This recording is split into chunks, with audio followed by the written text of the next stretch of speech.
नमस्कार दोस्तों, मैं कैलाश चांदना स्वागत करता हूं आपका इंडिजन चैनल पर।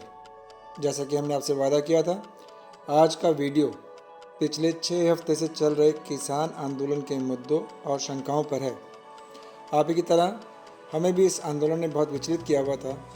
कई सवाल थे जिन पर दोनों ओर से बहुत कुछ कहा गया और हमारे लिए, आम जन के लिए, सच और झूठ में अंतर करना बहुत मुश्किल हो रहा था। फिर शुरू हुई हमारी टीम इंडिजन की रिसर्च और सामने आए कुछ चौंकाने वाले सच, जिन्हें फैक्ट्स और डाटा के साथ शेयर करेंगे मेरे कुलीग मिस्टर सौरभ। नमस्कार, मेरा नाम है सौरभ। स्वागत है आपका इंटेलिजेंस चैनल पर। Half truths are more dangerous than lies and even more dangerous is manufactured truth. तो आखिर सच और झूठ में फर्क करें कैसे? By independent verification with facts and data. इस वीडियो में कही हर बात को आप वेरीफाई कर सकते हैं, इसलिए लिंक्स डिस्क्रिप्शन में दिए जा रहे हैं। पहले परखें, फिर विश्वास करें। आज की टीआरपी की इस अंधी दौड़ में यही आपका अकेला सहारा बनता है। अपनी अपनी फील्ड में सक्सेसफुल एंड बिजी होते हुए भी टीम इंडिजेंस का हर मेंबर न्यूज को फैक्ट्स एंड डेटा के साथ वेरीफाई करके आपके पास पहुंचाने के लिए टाइम निकालता है। उम्मीद है ये कोशिश आपको पसंद आएगी। हमारी रिसर्च में जो 8 मेन पॉइंट्स हैं वो ये हैं जिस पर आज हम चर्चा करने वाले हैं, और इस चर्चा के दौरान हमारे गेस्ट रहेंगे लेखक विचारक अतुल आत्म प्रकाश मूक जी। स्वागत है आपका अतुल जी इंडिजेंस के इस पहले शो में। वैसे तो किसान आंदोलन पर आप अपने विचार खुल के रखिए, पर हम चाहेंगे और हमारा विशेष रूप से अनुरोध भी है कि आप मुख्यतः इन 8 पॉइंट्स पर अपनी बात को जरूर खुलकर बताएं, जैसे MSP, timings of bills, APMC, farmers का future, corporate role in agriculture, dispute resolution, hoarding and black marketing, benefit to corporates such as Adani Ambani, and foreigners का इंटरवेंशन। मैं शुरुआत में सबसे पहले तो आप दोनों का धन्यवाद करना चाहूँगा कि आपने इस तरीके के प्लेटफॉर्म बनाने की सोची जहाँ पे एजेंडा और नैरेटिव से ज़्यादा इम्पोर्टेंट है फैक्ट, डेटा, लॉजिक और किसी भी कही गई बात का वेरिफिकेशन। नहीं तो क्या सुनी सुनाई बातें होती हैं, मैंने कहा, I said, he said, she said, whose, and ultimately when it comes to verification, who said? इंडिजेंस के पीछे मोटिव भी यही था। तो आपने 8 जो मुद्दे गिनाए हैं वो बताते हैं आपने अच्छी रिसर्च की है। धन्यवाद। तो अब आपकी सबसे पहला चिंता एमएसपी को लेके, और एमएसपी पे बहुत कुछ कहा जा रहा है, पर क्या सौरभ जी आप मुझे ये बता पाओगे, कैलाश जी आपने शायद ध्यान दिया हो, तीनों बिलों में कोई एमएसपी का जिक्र ही नहीं है। तो मिनिमम सपोर्ट प्राइस ठीक है, कहीं नहीं है तीनों बिलों में। ठीक है, पर फिर भी अगर आप कह रहे हो तीनों बिलों में जिक्र नहीं है, आपने ड्राफ्ट पढ़ा होगा तभी आप ये सब कह रहे हैं, फिर भी क्यों कहा जा रहा है कि सरकार एमएसपी से भाग रही है, सरकार एमएसपी खत्म करना चाह रही है? सबसे बड़ा डर है इस आंदोलन का, इसलिए हमारा बिंदु भी पहला है। खत्म करना चाह रही है मतलब हम क्या माइंड रीडर हो गए हैं? ठीक, तो कोई माइंड रीडर बता सकता है या ये किसी एस्ट्रोलॉजर ने बताया? मन में क्या है ये पता कैसे चलता है? लेकिन एक डर तो है ना, किसानों के मन में एक डर है। देखिए, मैं तो ये कहूँगा कि भाई किसी का कोई ट्रैक रिकॉर्ड होता है, उससे पता चलता है ना कल वो क्या करने वाला है। बिल्कुल ठीक बात है। तो मिनिमम सपोर्ट प्राइस की अगर बात करें तो पिछले 6 साल में, अच्छा पहले मैं आपको एक चीज़ क्लियर करूँ, प्याज टमाटर वगैरह पे कभी मिनिमम सपोर्ट प्राइस ना था ना है, कभी नहीं था। कुल कुल जमा 25 चीज़ें हैं, जिसमें आपके कुछ 7 अनाज है, कुछ और वो तिलहन है जिनसे तेल निकलता है, कमर्शियल का वहाँ पे फैक्ट्री जाती है सीधा, और जो है शुगर केन वगैरह, ऐसे कुल जमा 25 चीज़ें, 25 से ज़्यादा चीज़ें नहीं है जिन पे एमएसपी मिलता है। और अगर मैं उन 25 के 25 क्रॉप्स की बात करूं तो पिछले 6 साल में एमएसपी में तो बढ़ता हुआ ही देखा है मैंने। और दालों की अगर मैं बात करूं, काफ़ी दालें कवर होती है एमएसपी में, लगभग सारी दालें आपकी कवर होती है, तूर की दाल, चने की दाल सब कवर होती है। उनमें तो 65% 85% की रिकॉर्ड इंक्रीज है, रिकॉर्ड इंक्रीज पिछले 6 साल पिछले में, 6 सालों में। पिछले 6 साल। ठीक है, तो अगर कोई भाग रहा होगा एमएसपी से तो ये काम करेगा क्या? दूसरी बात, इकोनॉमिक्स को ले लीजिए।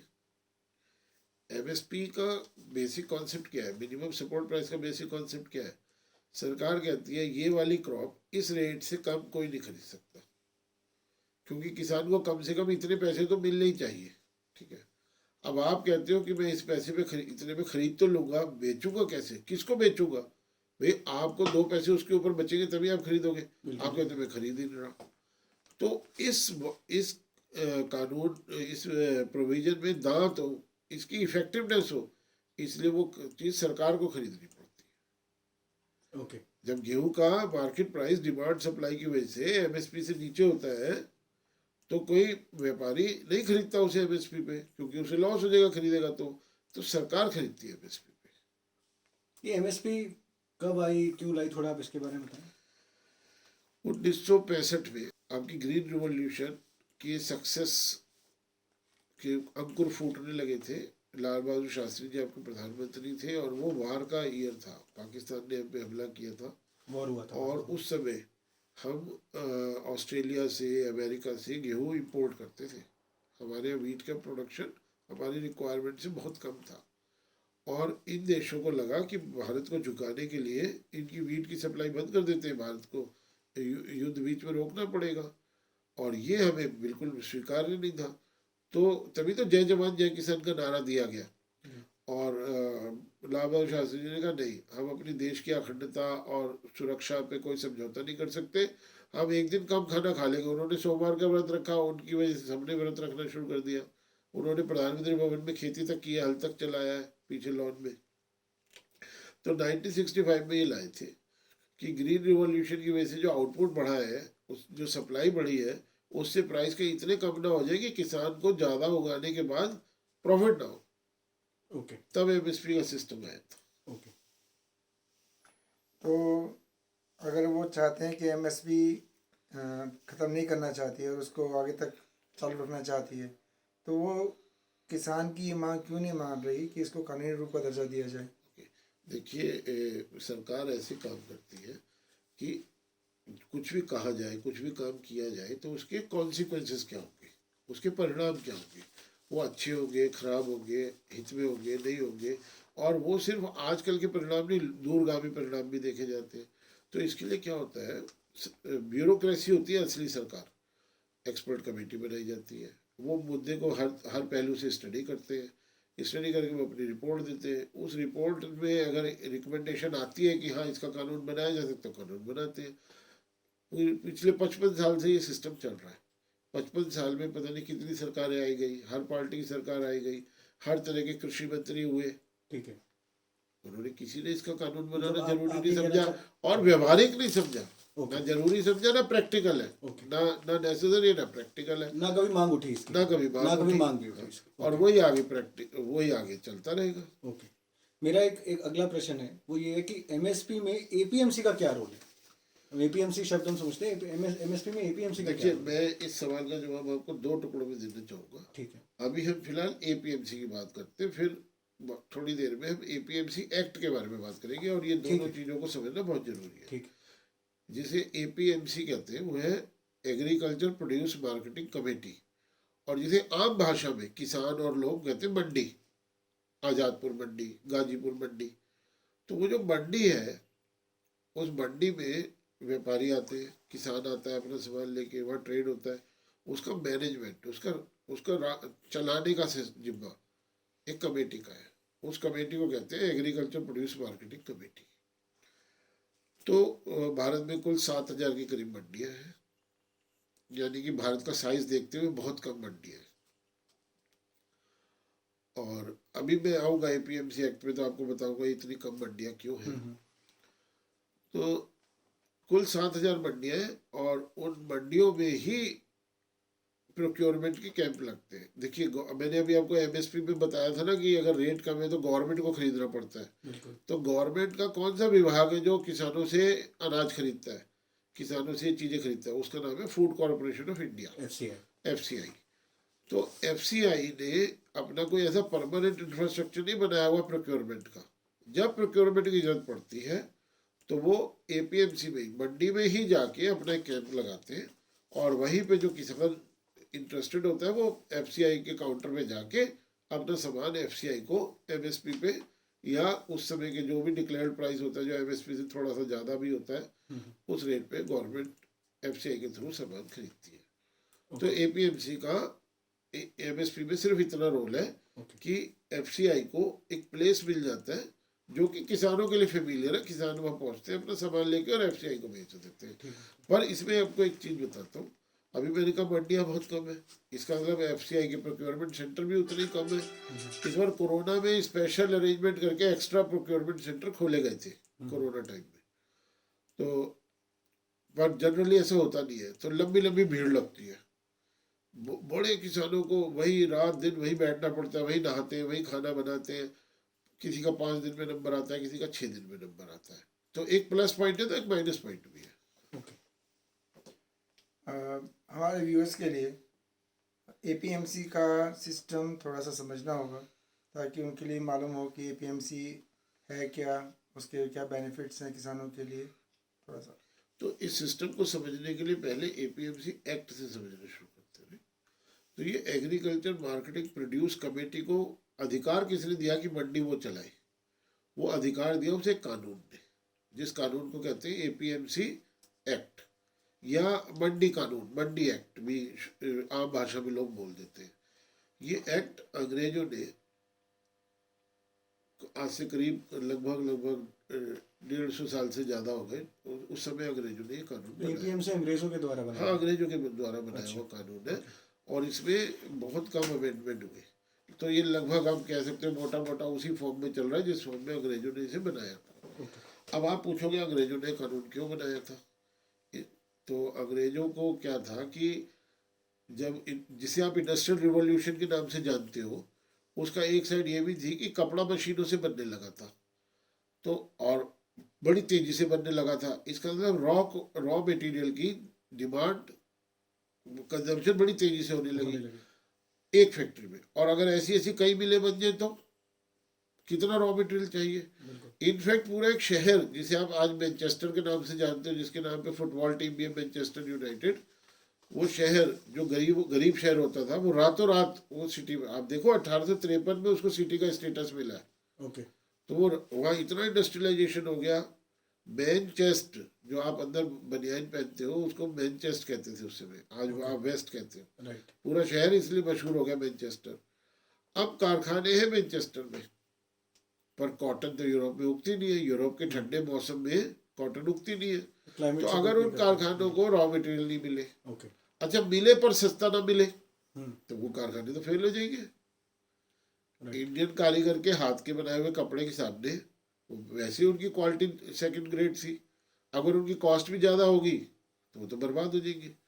तो उन कारखानों तक सस्ती कॉटन और अश्योर्ड सप्लाई ऑफ कॉटन कैसे पहुंचे? तो कॉटन फार्मर जिस एरिया में कॉटन ग्रो कर रहा है वो उस एरिया के बाहर अपनी कॉटन बेच ना पाए, ये एपीएमसी एक्ट है। ये रियल इंटेंशन है एपीएमसी एक्ट की। उन्होंने किसानों को बांध दिया, क्योंकि आप इस इलाके में खेती करते हो तो आप इसी मंडी में जाके बेच सकते हो। तो जो कॉटन बनारस भी पहुंचती थी, जो कॉटन ढाका भी पहुंचती थी, तिरुपति का व्यापारी भी आता था खेत पे देखने की कैसी कॉटन है, वो भी तो और वहाँ पे जो है ये आपकी इंडस्ट्रियल हब है, आज़ादी से पहले के जहाँ खूब कपड़ा बना करता था, वहाँ तक कॉटन पहुँचनी बंद हो गई। मंडी में जो अंग्रेजों के पिट्ठू बैठे हैं उन्होंने सारी कॉटन खरीद लेनी है और वो जहाज में लद के सूरत से मैनचेस्टर चली जानी है। ये बेसिक पर्पस था। मुझे ताज्जुब ये होता है कि एपीएमसी एक्ट में रिफॉर्म्स टाइम टू टाइम क्यों नहीं हुए? अच्छा, एपीएमसी एक्ट में एक इशू और है। क्या चीज? मंडी कमेटी, मंडी छोटी है या बड़ी है? अगर बड़ी मंडी है, बहुत सारे आड़ती हैं, तो फिर भी वो मंडी कुछ अच्छा काम कर रही है। पर अगर बहुत छोटी मंडी है जहाँ आड़ती बहुत कम है, वहाँ क्या होता है, आड़ती सारे मिल जाते हैं आपस में और वो फार्मर को एक ही प्राइस कोट करते हैं। डिमांड सप्लाई को वो अपनी गद्दी जूते के नीचे दबा लेते हैं। उन्होंने मिल गए, सबने वही रेट देना। अच्छा, किसान की मजबूरी क्या है? एपीएमसी एक्ट उसे दूसरे कहीं जाके बेचने नहीं देगी। वो दूसरी जगह जाके बेचने की कोशिश करेगा, उसकी क्रॉप जब्त हो सकती है, वो तो बर्बाद हो जाएगा। फ्री ट्रेड नहीं है। फ्री ट्रेड नहीं है। अदर वर्ड जो आपने जीएसटी के टाइम पे सुना था ना, वन नेशन वन मार्केट, जब तक एपीएमसी एक्ट नहीं आया था, भारत के किसान के लिए वन नेशन वन मार्केट था। ओके एपीएमसी ने वो उससे छीन लिया। ओके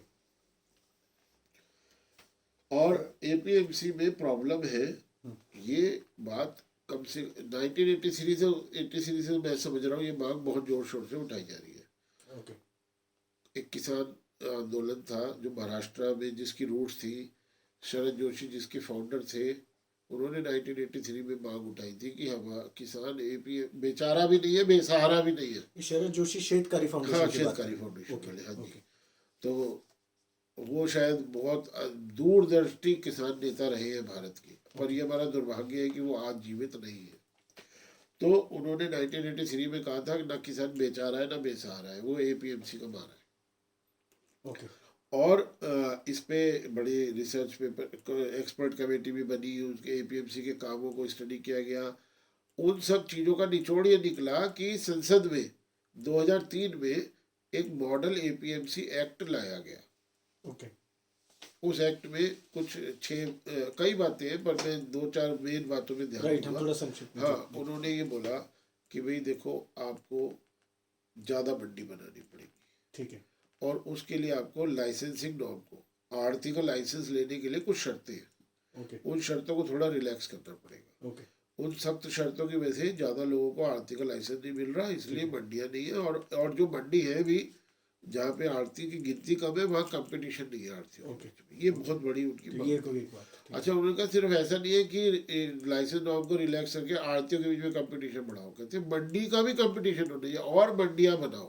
है। ये आपका इशारा प्राइवेट मंडी की तरफ हाँ, और वो कहते हैं फार्मर मिल के मंडी बनाना चाहते हैं, है। Okay we should encourage them. Okay कोई प्राइवेट ट्रेडर पर्सन मिल के मंडी बनाना चाहते हैं, we must encourage them, okay right. Okay और उन्होंने ये भी कहा कि पेरिशेबल होती है, किसान की क्रॉप पेरिशेबल होती है। गेहूं तो एक दो दिन में नहीं सड़ता, पर टमाटर, गोभी तो, प्याज, ये तो सड़ जाते हैं। इनके लिए स्पेशल मार्केट बनाया जाए। और एक बहुत बड़ी चीज़ है, एपीएमसी में किसान से पता नहीं किस किस चीज़ के पैसे काटे जाते हैं। टोटल जो जिस रेट पे वो अपनी फसल बेचता है, उसका 13% किसी न किसी नाम पे कट जाता है। ये टैक्स, ये फीस, वो फीस, ये चार्ज, वो चार्ज। 100 रुपये में वो अपना माल बेचते हैं तो 87 रुपये उसके हाथ में आते हैं। तो उस एक्ट में ये कहा गया कि एक सिंगल फीस लगा दो ना, अलग अलग नामों से क्यों फीस लगाते हो? 13 रसीदें कौन इकट्ठी करता रहेगा? अच्छा, और दूसरी बात, एपीएमसी कमेटी को जो रेवेन्यू होता है, वो एपीएमसी के इंफ्रास्ट्रक्चर को सुधारने में खर्च भी नहीं होता है।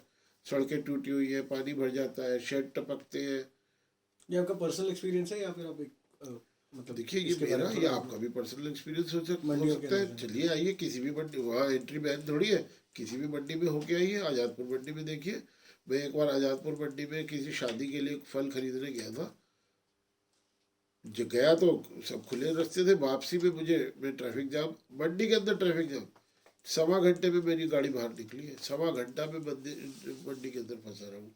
तो 2003 में जो एक्ट मैं आपको बता रहा हूँ, मॉडल एक्ट, उसमें ये भी था कि कॉन्ट्रैक्ट फार्मिंग को प्रमोट करो, फैसिलिटेट करो। तो 2003 में जो पार्लियामेंट ने जिस चीज़ को एक्सेप्ट किया, जिसका ड्राफ्ट आ गया, उस पर अब शायद काम हो। 2020 में ये ठीक है।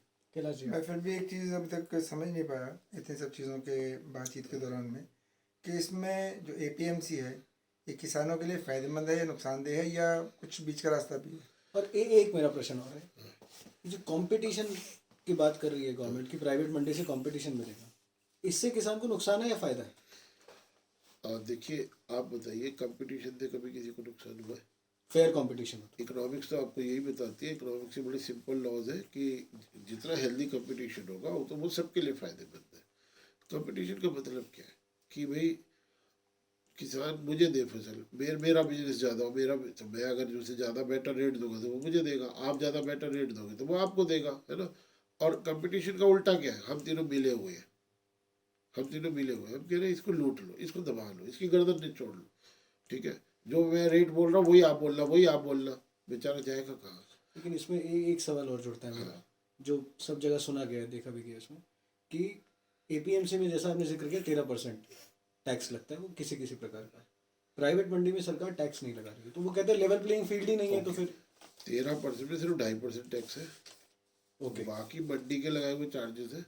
टैक्स सिर्फ 2.5% है। टैक्स सिर्फ 2.5% है, ओके 10.5% मंडी के लगाए हुए दूसरे चार्ज है, लेबर ये वेलफेयर चार्ज, ये चार्ज वो चार्ज, ओके ठीक है। अच्छा, आपको एक रिटेल शॉप और मॉल का कंपैरिजन कर लीजिए, ठीक है। रिटेल शॉप वाले को किराया अपनी जेब से देना है, बिजली का सब अपने, जो अगर आपने मॉल में ले ली दुकान तो आपको मॉल की मेंटेनेंस देनी है। राइट अगर मॉल ढंग से मेंटेन नहीं होगा, कस्टमर नहीं आएंगे, लिफ्ट नहीं चलेगी, एस्केलेटर नहीं चलेगी, है ना। तो वो जो एक्सपेंस है कोई तो बियर करेगा, या तो शॉप ओनर बियर करेगा, और या जो मॉल में एंट्री टिकट लगाना पड़ेगा, जो कंज्यूमर है वो बियर करेगा, कोई तो बियर करेगा ना।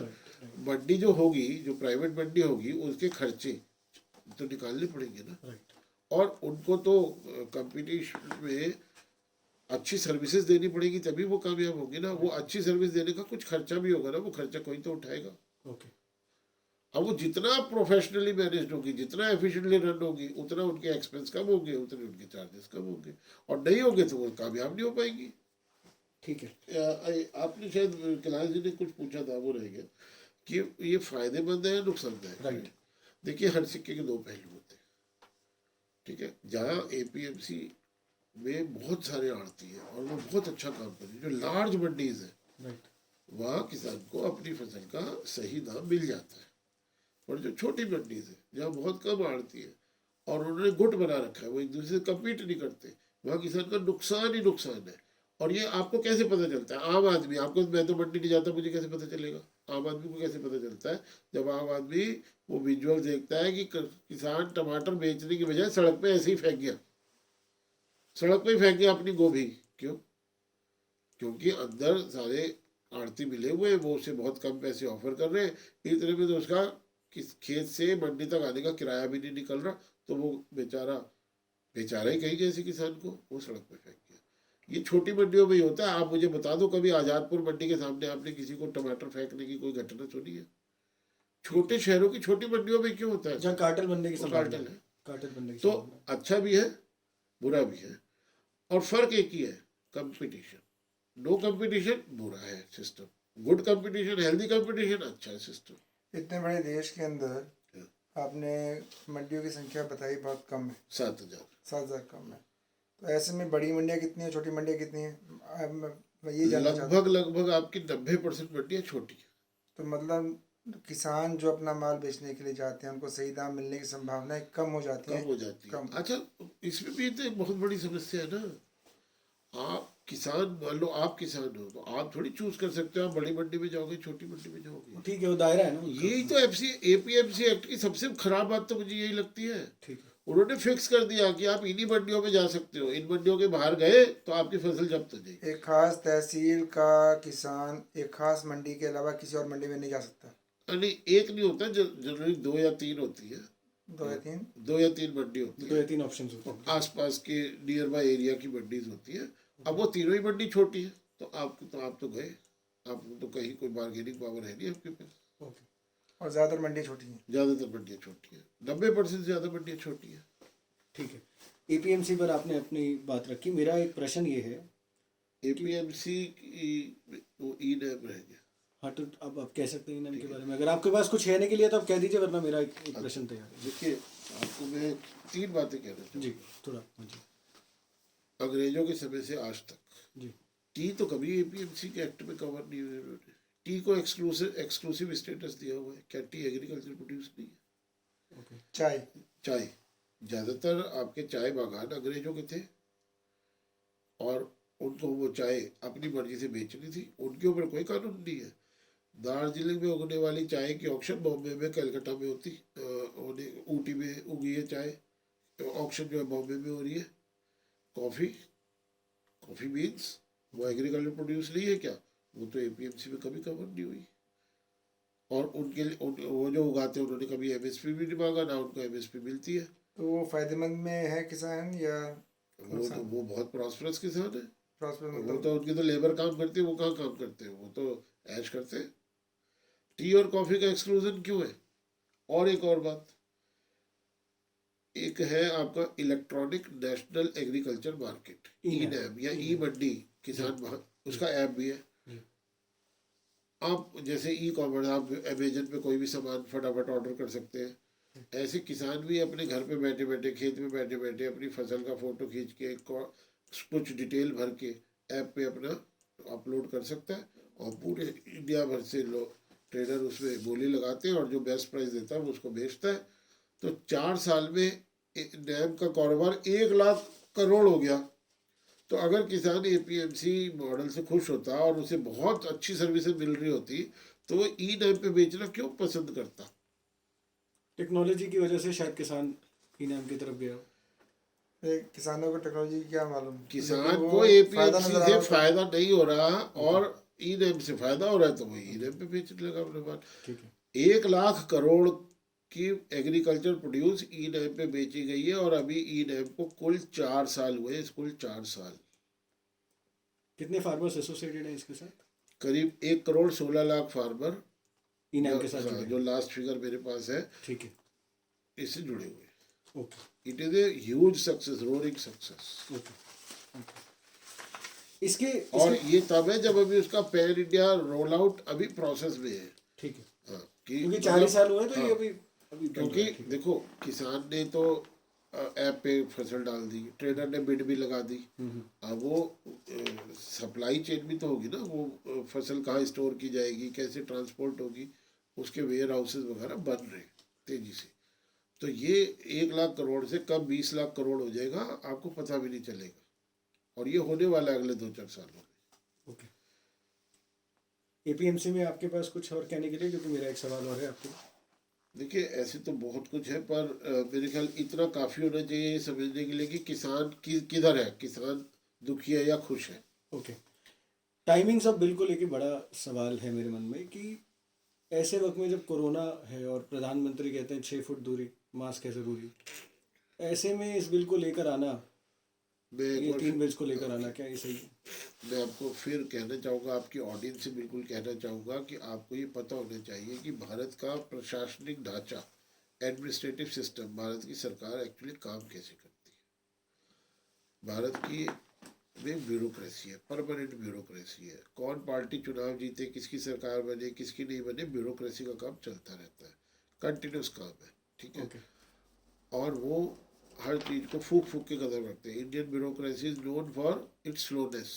फूक फूक के कदम रखते हैं, ये हर चीज़ की तसल्ली करने के बाद, कॉन्सिक्वेंसेज स्टडी करने के बाद, जहाँ डाउट होता है एक्सपर्ट कमेटी बना दो, एक्सपर्ट कमेटी पूरी चीज़ों को स्टडी करती है, फिर रिकमेंडेशन देती है, तब जाके काम होते हैं। तो ये ऐसे नहीं अचानक रात में सपना आया चलो जी आज वो बिल ले आते हैं। इसकी बड़ी लंबी प्रक्रिया होती है, स्टेजेस होती है, राइट। तो मैं जो ई नैम कह रहा था और ये जो टाइमिंग है, इन दोनों में कनेक्शन है। 2003 में जो रिकमेंडेशन थी मॉडल एपीएमसी एक्ट की, उसमें 17 साल कोई एक्शन नहीं हुआ। उन 17 सालों में उसका क्या किसान को नुकसान हुआ, नहीं हुआ, या वो बिल गलत था? कोई एक चीज़ होगी, दोनों चीज़ तो नहीं हो सकती ना। बिल अच्छा था, अच्छी नीयत से लाया गया, पर उस पर एक्शन नहीं हुआ तो किसान का घाटा हुआ। अगर बिल गलत था तो आप कह सकते हो किसान का फायदा हुआ। 17 साल से कोई काम पेंडिंग था। अब आप कहोगे पिछले 5 साल में क्यों नहीं हुआ ये काम, तो देखो पिछले 5 साल में मैं आपको एग्जैक्ट डेट दे देता हूँ। बैसाखी का दिन था, 14 अप्रैल 2016 की बात है। ई नैम की शुरुआत की गई थी। 4 साल उसकी परफॉर्मेंस को रिव्यू किया गया, उसमें आने वाली दिक्कतों को बहुत अच्छे से स्टडी किया गया। उसे किसान एक्सेप्ट कर रहे नहीं कर रहे, उससे किसान का वाकई फ़ायदा हो रहा नहीं हो रहा, उससे किसान की इनकम बढ़ रही है नहीं बढ़ रही। 14 अप्रैल 2016 को जो शुरू हुआ उसके 4 साल पूरे हुए 14 अप्रैल 2020 को।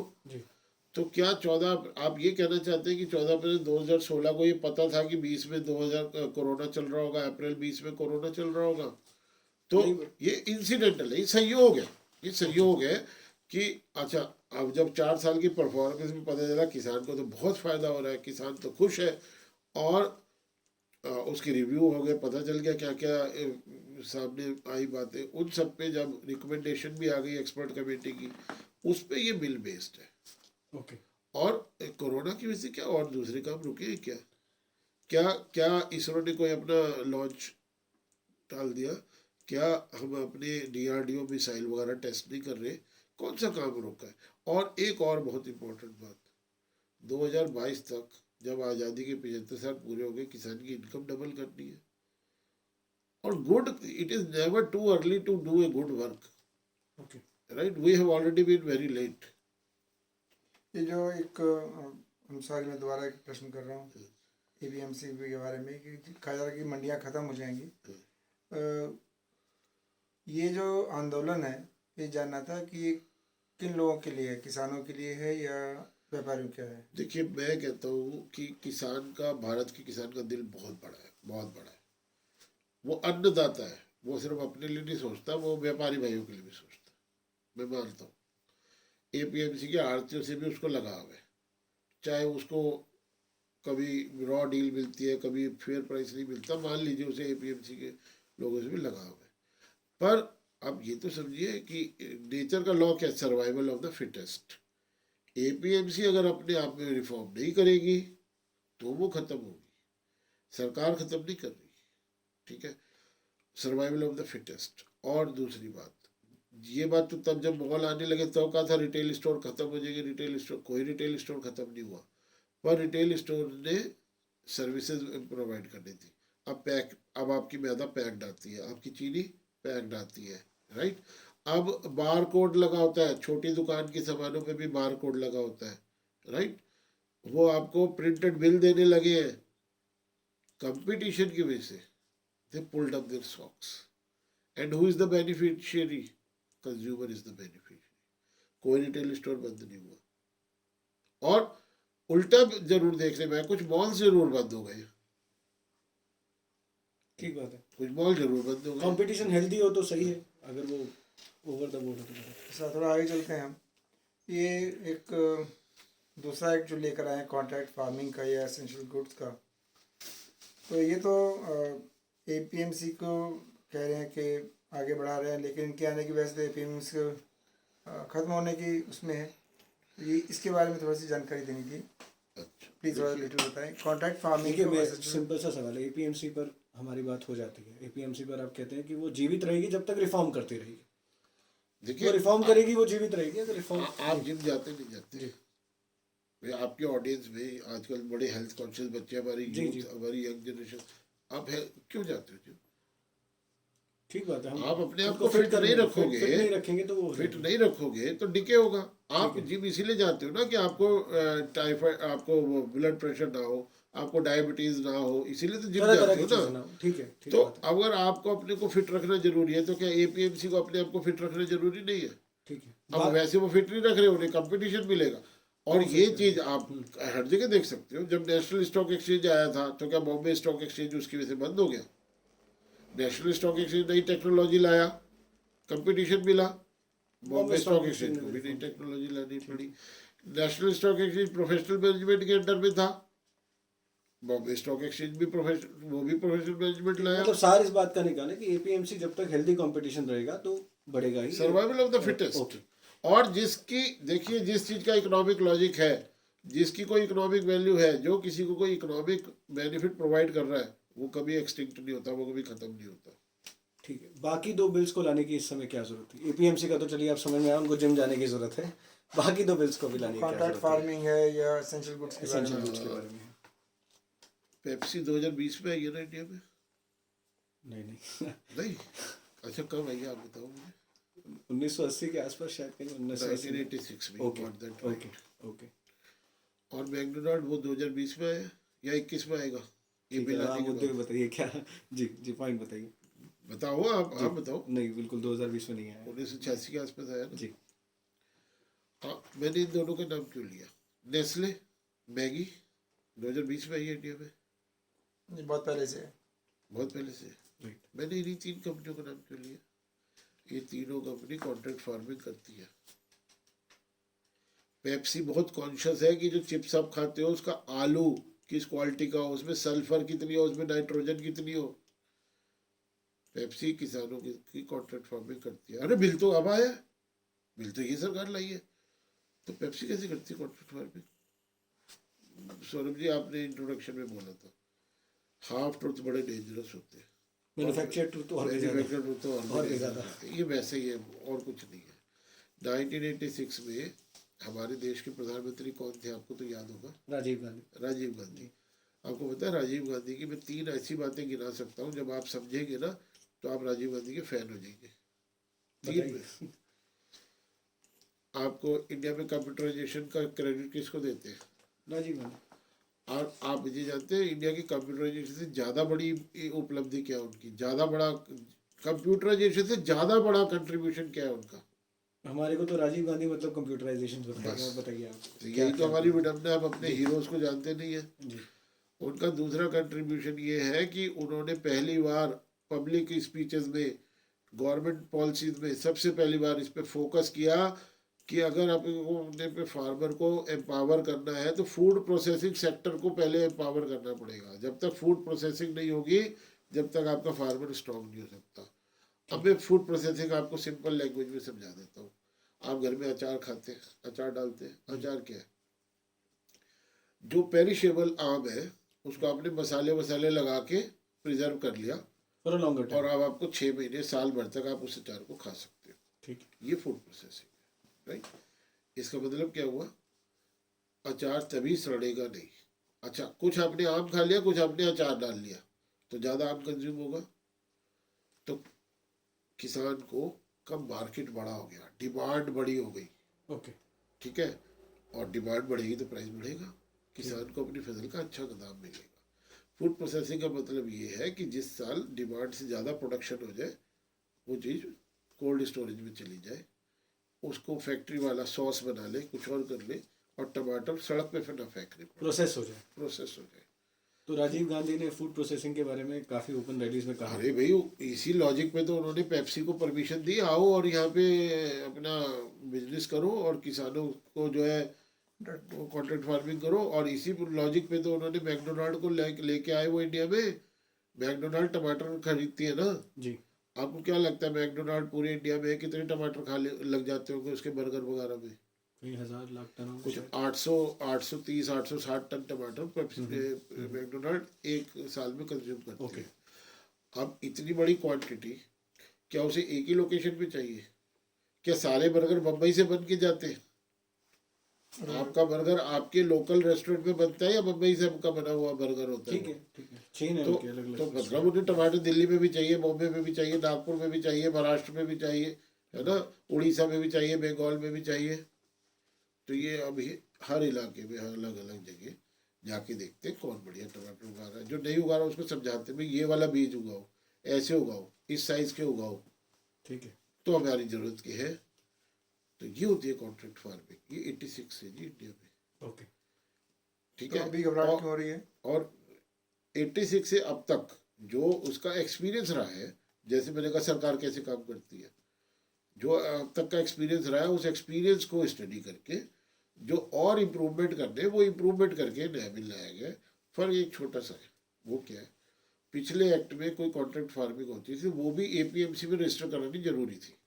मतलब एपीएमसी की एक ऐसी मोनोपोली है, उसे तो कट मिलना ही मिलना है।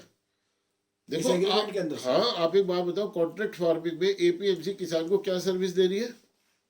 क्या सर्विस दे रही है? या तो प्राइवेट प्लेयर के साथ हो रहा है। डायरेक्ट पेप्सी और किसान के बीच का फायदा है। एपीएमसी ने क्या सर्विस दी है किसान को? पर फिर भी किसान तो बंधुआ हो गया ना एपीएमसी का।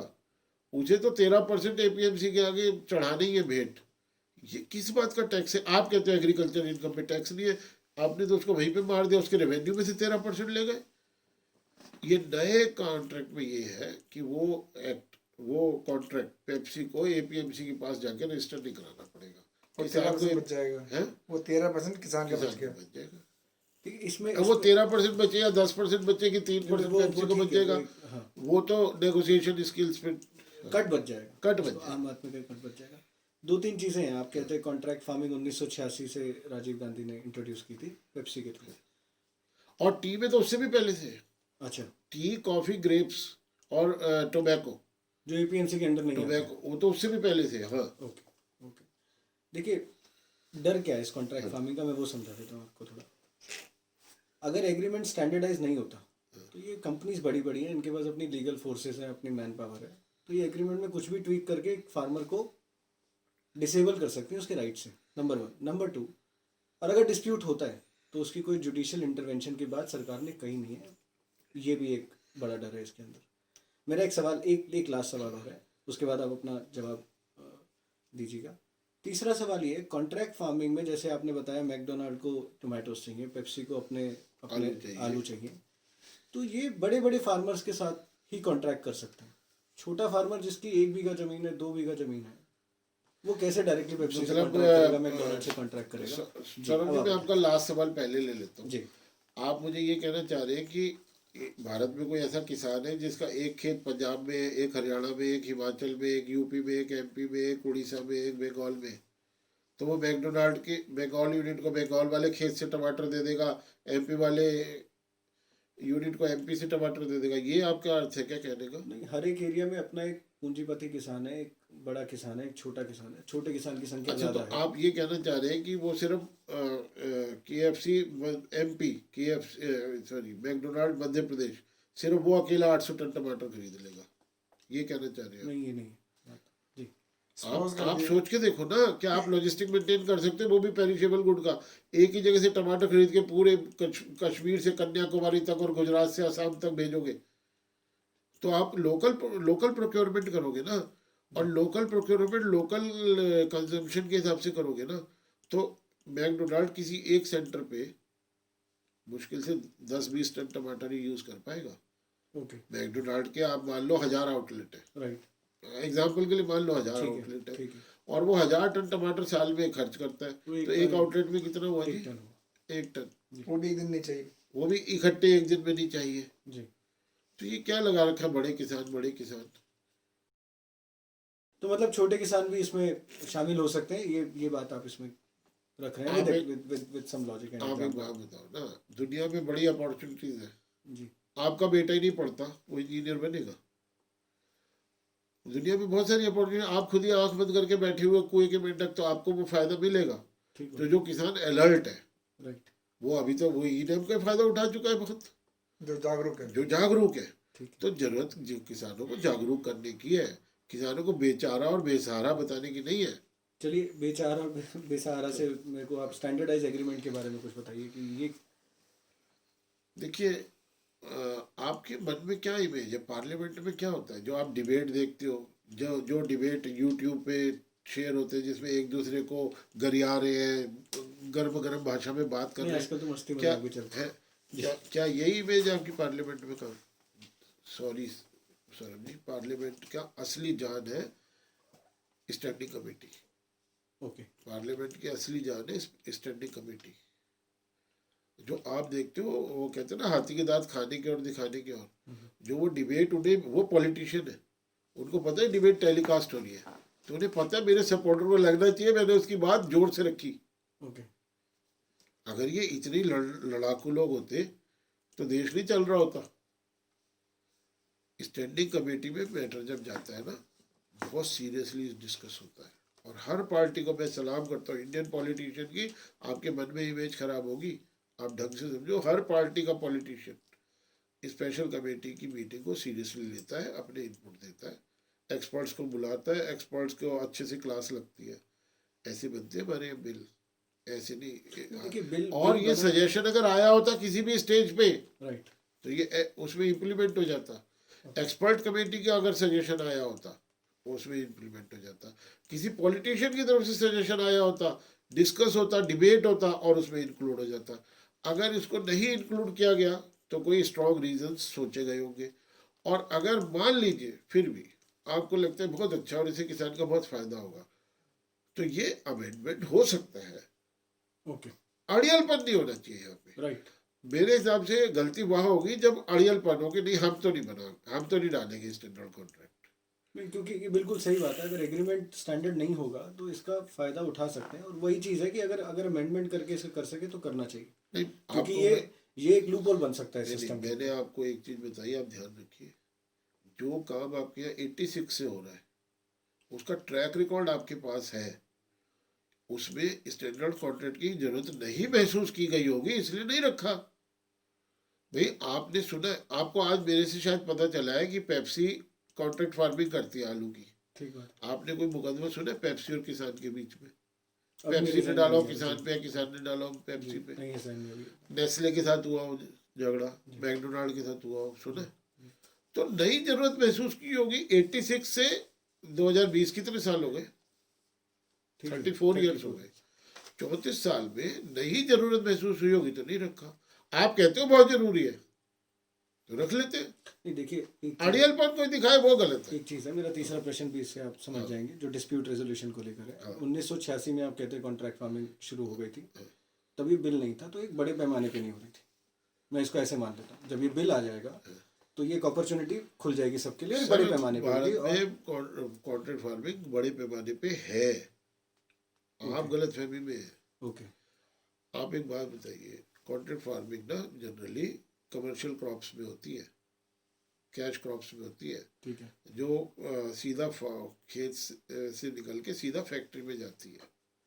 ठीक है, तो जो हमारी कंपनियां खाने का तेल बनाती है, चाहे वो मूंगफली का तेल हो, चाहे वो सोयाबीन का तेल हो, चाहे वो सनफ्लावर का तेल हो, सनफ्लावर की खेती ले लो आप, और गूगल आपके पास है, जी, आप चेक करके देख लो, सनफ्लावर इंडिया में कॉन्ट्रैक्ट फार्मिंग में उग रहा नहीं हो रहा। ठीक है, इंडिया के किसान को सनफ्लावर उगाना भी आता था जब सनफ्लावर ऑयल पॉपुलर होना शुरू हुआ, तो कॉन्ट्रैक्ट फार्मिंग होती है सनफ्लावर की। ठीक है। कॉन्ट्रैक्ट फार्मिंग होती है, लंबे समय से हो रही है, और आप कह रहे हैं बड़े पैमाने पे। हाँ, डिस्प्यूट रेजोल्यूशन हुआ तो ये जुडिशियल इंटरवेंशन ना देने की सरकार की क्या मंशा है? आपको पता है इंडियन जुडिशियल सिस्टम में केसेस का बहुत हैवी बैकलॉग है, इसलिए रिजोल्यूशन में टाइम बहुत लगता है, बहुत लंबे लंबे टाइम तक केसेस लटकते रहते हैं।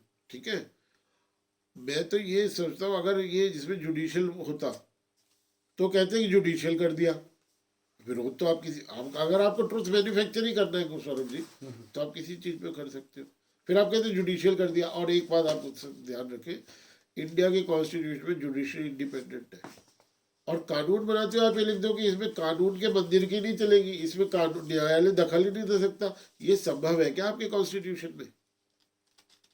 ये संभव ही नहीं है। ठीक है, ये बिल्कुल बात सही है, लेकिन हाँ, एडमिनिस्ट्रेटिव डिस्प्यूट रिजोल्यूशन ये बाय डिफॉल्ट नहीं होता, लीगल डिस्प्यूट रिजोल्यूशन तो बाय डिफॉल्ट है।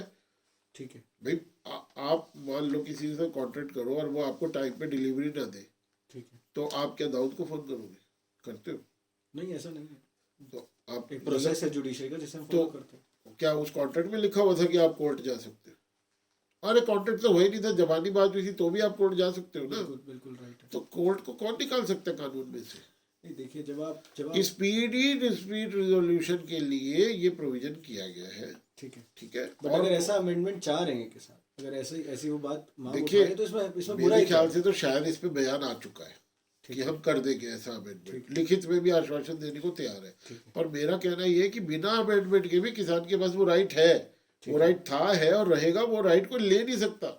अच्छा, वो राइट कोर्ट, आपको किसी से एक शिकायत है, कैसी भी शिकायत है, तो उस शिकायत को लेके आप कोर्ट को अप्रोच करो, ये तो आपका फंडामेंटल राइट है ना। ठीक है, एक मेरी छोटी सी जानकारी के लिए, जब भी कोई कॉन्ट्रैक्ट होता है तो उसमें आखिरी में एक क्लॉज होता है डिस्प्यूट रेजोल्यूशन को लेकर, जिसमें लिखा जाता है कि हम कौन से कोर्ट के तहत या स्टेट के तहत अपना, अगर वहाँ इस कॉन्ट्रैक्ट में लिखा जाता है कि आप सिर्फ एसडीएम से ही, वो आप कुछ भी लिख लो, वो नहीं चलता। अच्छा वो आप मैटर किसी नहीं वकील करता, से आप बात फिर भी करो, आप अपने, कुछ भी लिख लो। आप जुडिशरी, हाँ, अच्छा जो ठीक है, इंडिया में वेल सेट प्रिंसिपल्स है ओके कि ज्यूरिसडिक्शन किसका अप्लाई होगा, ओके, आपके लिखने से वो ज्यूरिसडिक्शन तो बदल इन अ वे जुडिशियल इंटरवेंशन का क्लॉज चाहे वो बोले चाहे नहीं बोले, वो किसान आपका के पास राइट वो है, राइट वो है। आपका लीगल राइट है, ठीक है, वो कोई ले नहीं सकता आपसे लीगल राइट। वो तो शायद उन्होंने एक रास्ता और दे दिया कि अगर समय बचाना है तो आप पहले आप पंचायत मान लो, जो मजिस्ट्रेट मान लो, जो सब मजिस्ट्रेट को दिया हुआ है, तो एक एक्स्ट्रा प्रोविजन किसान के बेनिफिट के स्पीड के लिए, स्पीड कि जल्दी जल्दी रिजोल्यूशन हो जाए।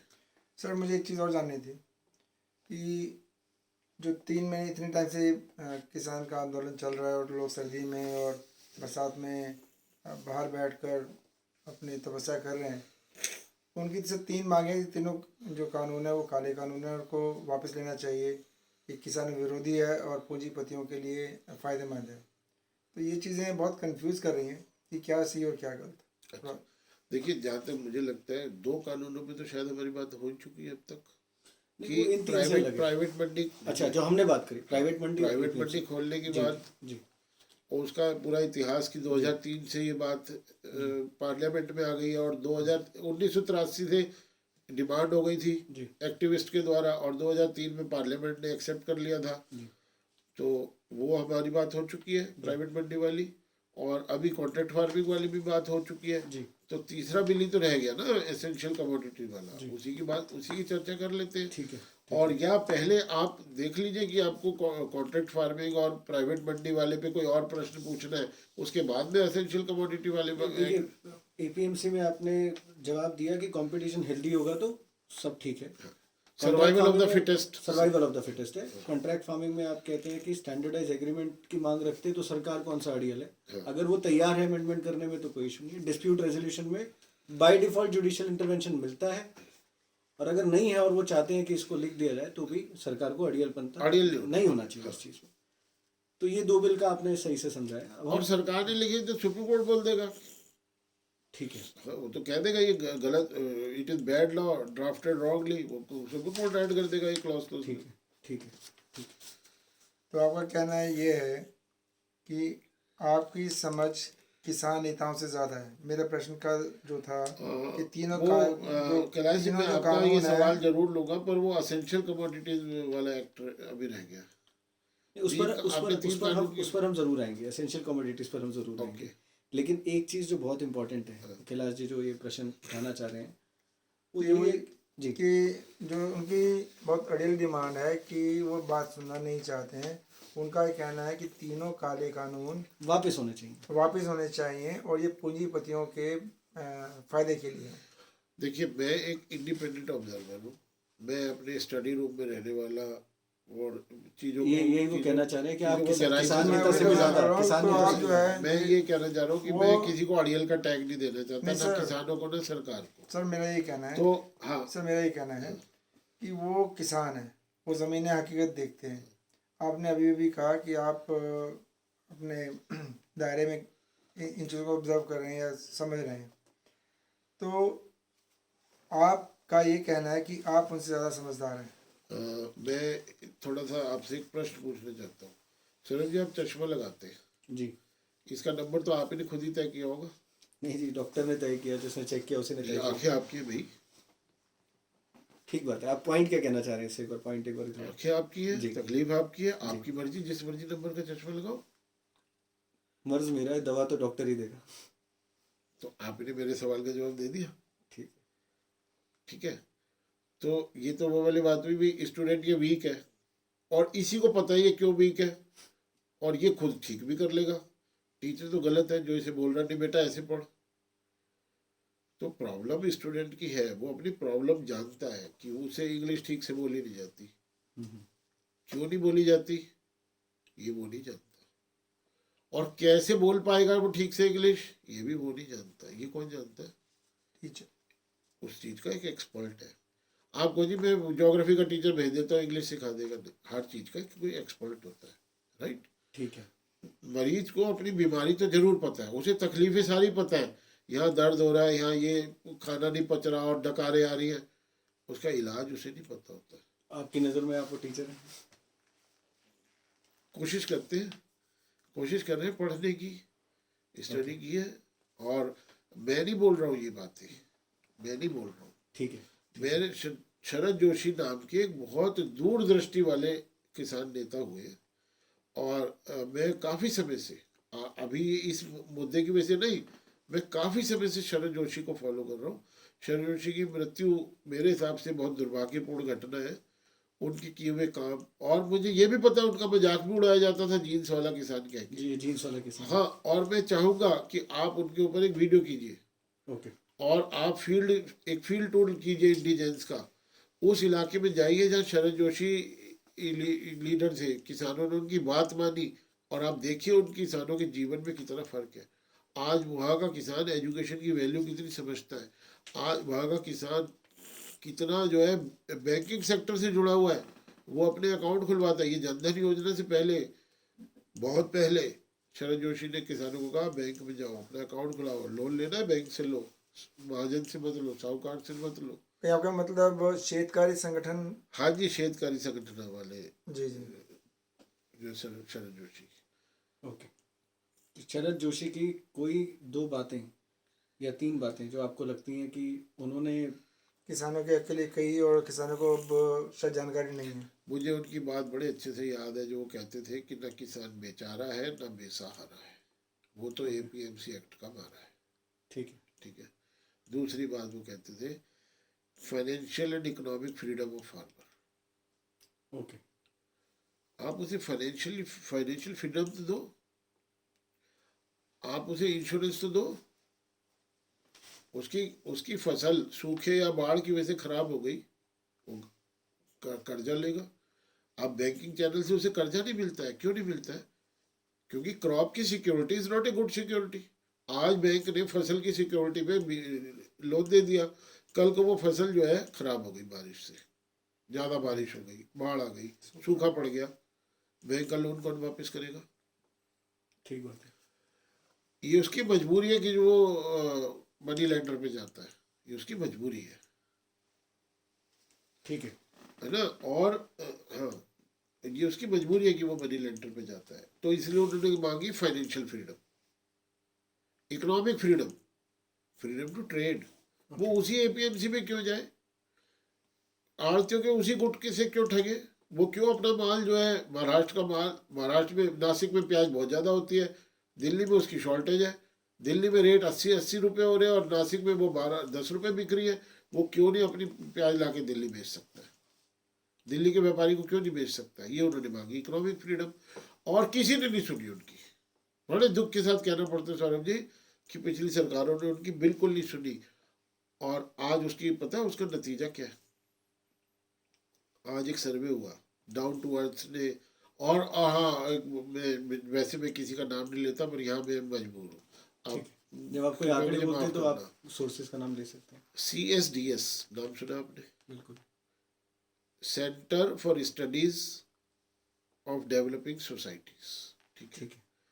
ये हमारी एक संस्था है, देश की प्राइवेट संस्था है, और इस संस्था से जुड़े रहे, बहुत लंबे समय तक जुड़े रहे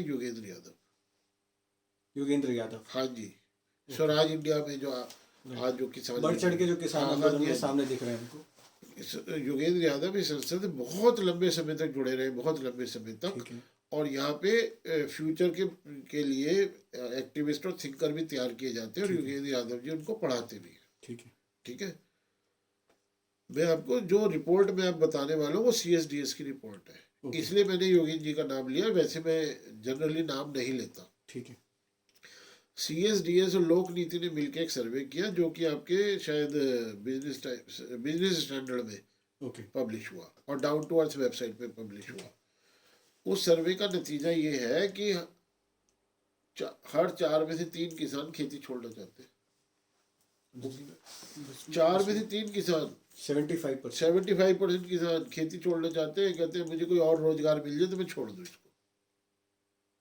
और जो चौथा किसान है जो खेती नहीं छोड़ना चाहता, वो भी अपने बेटे को, अपनी बेटी को इस प्रोफेशन में लाना नहीं चाहता, कहते हैं ये पढ़ के कुछ बन जाए, ये इंजीनियर बाबू बन जाए, हमारी तो ज़िंदगी बर्बाद है। तो मैं कुछ नहीं जानता हूँ, मैं बहुत छोटा आदमी हूँ, मैं तो शरण जोशी की बात कर रहा हूँ।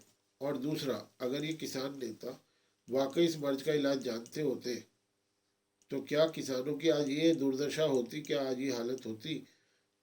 आप, और मैं आपके ऑडियंस से भी कहना चाहता हूँ, वो इस सवाल पे वो खुद गौर करें, खुद विचार करें कि किस तरीके की लीडरशिप किसानों की रही है जो आज वो इस हालात पे आ गए हैं। आखिर किसान की ये जो हालत है, इसका जिम्मेदार कौन है और ये कब से है इसे? देखिए, इसका मैं तो क्या कहूँ, इसके हिस्टोरिकल रीजंस भी हैं, थोड़ा संक्षेप पर बहुत हिस्ट्री में जाना और ब्रिटिश राज की बातें करने से मैं सिर्फ पोस्ट इंडिपेंडेंस इंडिया की बातें करूँ। ठीक है, कुछ पॉइंट्स में आप हमें हाँ, सबसे पहला पॉइंट मैं लेना चाहूँगा भाखड़ा नगर डैम का। ठीक है। पंजाब में ये भाखड़ा नगर डैम बनाया गया। ठीक है। इसके बारे में तो ज़्यादातर बच्चे जानते हैं, और ये हमारे इंडिपेंडेंस इंडिया की एक बहुत बड़ी अचीवमेंट थी। पर क्या आप लोग ये जानते हैं कि उसका जो कैनाल नेटवर्क है वो कितना फैला हुआ और कितनी दूर दूर तक उसकी कैनाल्स जाती हैं? वो कैनाल्स की वजह से क्या होता है कि वहाँ के किसान को अश्योर्ड इरिगेशन की फैसिलिटी है, वो आसमान को नहीं देखता है, बारिश होगी तभी मेरे खेत में पानी लगेगा, नहर में पानी आएगा, उसकी फसल बढ़िया हो जाएगी। और सतलुज यमुना लिंक नहर, सतलुज और यमुना नदी को जोड़ दो, वो लिंक नहर का काम हुआ नहीं, कभी किसी वजह से, मैं उन कारणों पे नहीं जाऊंगा, कभी पॉलिटिक्स, कभी टेररिज्म की वजह से, वो फायदा और जगह के किसानों को नहीं हो पाया, वो उसी प्रोजेक्ट का हिस्सा है। तो मैं पहली बात समझ, तो जहाँ जहाँ श्योर्ड इरिगेशन नहीं है वहाँ वहाँ का किसान गरीब है। आप नक्शा उठा के देख लो, जहाँ जहाँ हमने डैम बनाए, जहाँ हमने इरिगेशन प्रोजेक्ट पे ध्यान दिया, वहाँ का किसान रिलेटिवली बेटर ऑफ है, और जहाँ इरिगेशन फैसिलिटी नहीं है वहाँ का किसान गरीब है। थोड़ा सा हिंदी में बताएं इरिगेशन का मतलब प्लीज। सिंचाई सिंचाई व्यवस्था। सिंचाई व्यवस्था। देखिए, आपके भारत में आज़ादी के 75 साल होने वाले हैं पूरे, ठीक है। आपका 2/3 किसान सिंचाई के लिए या तो ऊपर देखता है आसमान में, या गड्ढा खोदता है, ट्यूबवेल लगाता है। और आपको मैं बताऊं, ये समस्या पराली की समस्या से जुड़ी हुई है। ओके। पराली जलती है, दिल्ली में दिवाली के आसपास धुआं हो जाता है जी। आप सांस भी नहीं ले पाते। इसका कारण आपको शायद पता नहीं है, मैं बताता हूँ। ये धान जो है, ये बोते थे बैसाखी पे, गेहूं काट लिया, गेहूं घर आ गया 14 अप्रैल, 1 मई 10 मई तक वो बोना शुरू कर देते थे। अप्रैल में ही चावल बोना शुरू कर देते थे, ठीक है। और वो फसल आपकी अगस्त तक तैयार हो जाती थी, काट लेते थे। और सितंबर में पराली पड़ी रहे, क्योंकि गेहूं तो दिवाली के बाद बोना है ना, तो 2 महीने में पराली गल के वही मिट्टी में मिल जाती थी, ठीक है। आपके हरियाणा और सरकार और पंजाब सरकार ने कानून पास किया कि ये इलीगल हो गया, धान जो है इस टाइम पे बोना इलीगल हो गया। 15 मई से पहले आप धान बोओगे तो जेल जाओगे। ऐसा क्यों? ऐसा क्यों? क्योंकि वो ट्यूबवेल से पानी निकालते थे, वाटर टेबल कम हो गई, और आपको पता है अप्रैल में मई में पानी की क्राइसिस हो जाती थी शहरों में, दिल्ली में पानी का क्राइसिस, तो वाटर टेबल कम ना हो, इसलिए 15 मई को आप धान बोओगे तो जब तक उसे पानी की जरूरत होगी, जब तक बारिश हो जाएगी। 1 महीने बाद पानी चाहिए होगा, 1 महीने बाद बारिश हो रही होगी। अब वो देर से बोया हुआ धान देर से पकता है, ठीक है। अब वो दिवाली के आसपास कटता है, और दिवाली बाद ही गेहूं बोना है। इतने कम टाइम में पराली गल के मिट्टी में नहीं मिलेगी, अच्छा। तो क्या करें, पराली को आग लगा दो। ये समस्या एक समस्या से दूसरी समस्या जुड़ी हुई है, जुड़ी हुई है। ठीक है। सोल्यूशन? सोल्यूशन इरिगेशन फैसिलिटी दो ना, सतलुज यमुना लिंक नहर बनाओ ना, सतलुज यमुना लिंक नहर पे काम करो। हरियाणा में भी आएंगी वो कैनल्स, हरियाणा के हर खेत किसान में भी सिंचाई की सॉलिड व्यवस्था होगी। ट्यूबवेल पे डिपेंडेंस कम करो ना। ठीक है। एक आपने बताया शॉर्ट इरिगेशन जो है एक कारण है। मैं अब शॉर्ट में बता देता हूँ। ठीक है, ठीक है। Lack of finance from banking sector, lack of insurance, right. ठीक है, स्मॉल लैंड होल्डिंग, ठीक है। और सबसे बड़ी बात स्टोरेज कैपेसिटी ना होना। राजीव गांधी जी का विजन फूड प्रोसेसिंग वाला साकार थोड़ी हुआ भाई, हमारी किस्मत थी, राजीव गांधी जी ज़्यादा टाइम रहे नहीं, ठीक है, और उसके बाद की सरकारों ने उस पर ध्यान नहीं दिया। तो आज हमारे यहाँ फूड स्टोरेज कैपेसिटी थोड़ी है, हमारा बहुत सारा अनाज सड़ता है, हमारी सब्जियां सड़ के जाती हैं, फल सड़ के जाते हैं। तो जो चीज़ आप स्टोर नहीं कर सकते, आपको तो अभी बेचनी है, उस पर आप मेरे से बार्गेन कैसे कर लोगे? मैं व्यापारी हूँ, मुझे पता अगर आज आपने नहीं बेचा कल तो वैसे तो कल आपके पास कुछ होगा नहीं ना बेचने के लिए। बिल्कुल। तो आप तो वक्त से हार जाओगे ना। जी। क्या ये चीज़ फोन में हो सकती है? आप मान लो फोन बेचते हो, मैं टफ ना बार्गेनिंग करता हूँ आपके साथ, आप मुझे फोन नहीं बेचते, कल आपके फोन सड़ जाएंगे, ठीक बात है। कल आपकी जीन्स सड़ जाएगी, पर टमाटर तो सड़ जाएगा ना कल। टमाटर ना सड़े इसका एक ही तरीका है, उसे कोल्ड स्टोरेज में रखा हुआ है, कोल्ड स्टोरेज में रखा हुआ है, थोड़ा बहुत किराया दे रहा है किसान, टमाटर सड़ेगा नहीं, तब वो बार्गेनिंग कर सकता है। आपने स्टोरेज इंफ्रास्ट्रक्चर में पैसा लगाया है। ठीक है। तो फाइनेंस हो गया, लैक ऑफ फाइनेंस हो गया, स्टोरेज सिस्टम हो गया, और शॉर्ट इरिगेशन हो गया, ये सारे आपने। इन्वेस्टमेंट लाने का तरीके क्या है फिर? इन्वेस्टमेंट लाने के क्या तरीके हैं? अगर आप कहते हैं लैक ऑफ इन्वेस्टमेंट है, लैक ऑफ फाइनेंस है। भारत में एक चीज़ है नीति आयोग, ठीक है। ठीक है, वो लॉन्ग टर्म सोचते हैं, लॉन्ग टर्म थिंकिंग का ठीक है। डिपार्टमेंट नीति आयोग है, ठीक है ना। और short term day to day medium term management का काम नॉर्मल ब्यूरोक्रेसी का, मिनिस्ट्रीज का है। ठीक है। ये डिफरेंस बहुत कम लोग जानते हैं, ठीक है। तो नीति आयोग ने इसके ऊपर स्टडी की हुई है, नीति आयोग का एक डिस्कशन पेपर है इसके ऊपर, और नीति आयोग का ये एस्टिमेट है कि जितनी हमारे इन्वेस्टमेंट की जरूरत है, अगर वो गवर्नमेंट के बजट एलोकेशन से किया जाए तो 37 साल 37 ईयर्स लगेंगे वो सारी गैप को फिल करने में। गवर्नमेंट की तरफ से की जाती अगर गवर्नमेंट में आपके आगे agriculture ministry, food processing ministry ले लो और रूरल डेवलपमेंट मिनिस्ट्री भी ले लो, इन तीनों मिनिस्ट्री को एक साल में बजट में कितना पैसा मिलता है, उस पैसे में से कितना पैसा स्टोरेज कैपेसिटी वगैरह क्रिएट करने पर खर्च कर सकते हैं। अगर उस स्पीड से आप कर चलो, भाई गवर्नमेंट में लिमिटेड टैक्स इनकम है ना, गवर्नमेंट आप पे 100% इनकम टैक्स तो नहीं लगा सकती ना।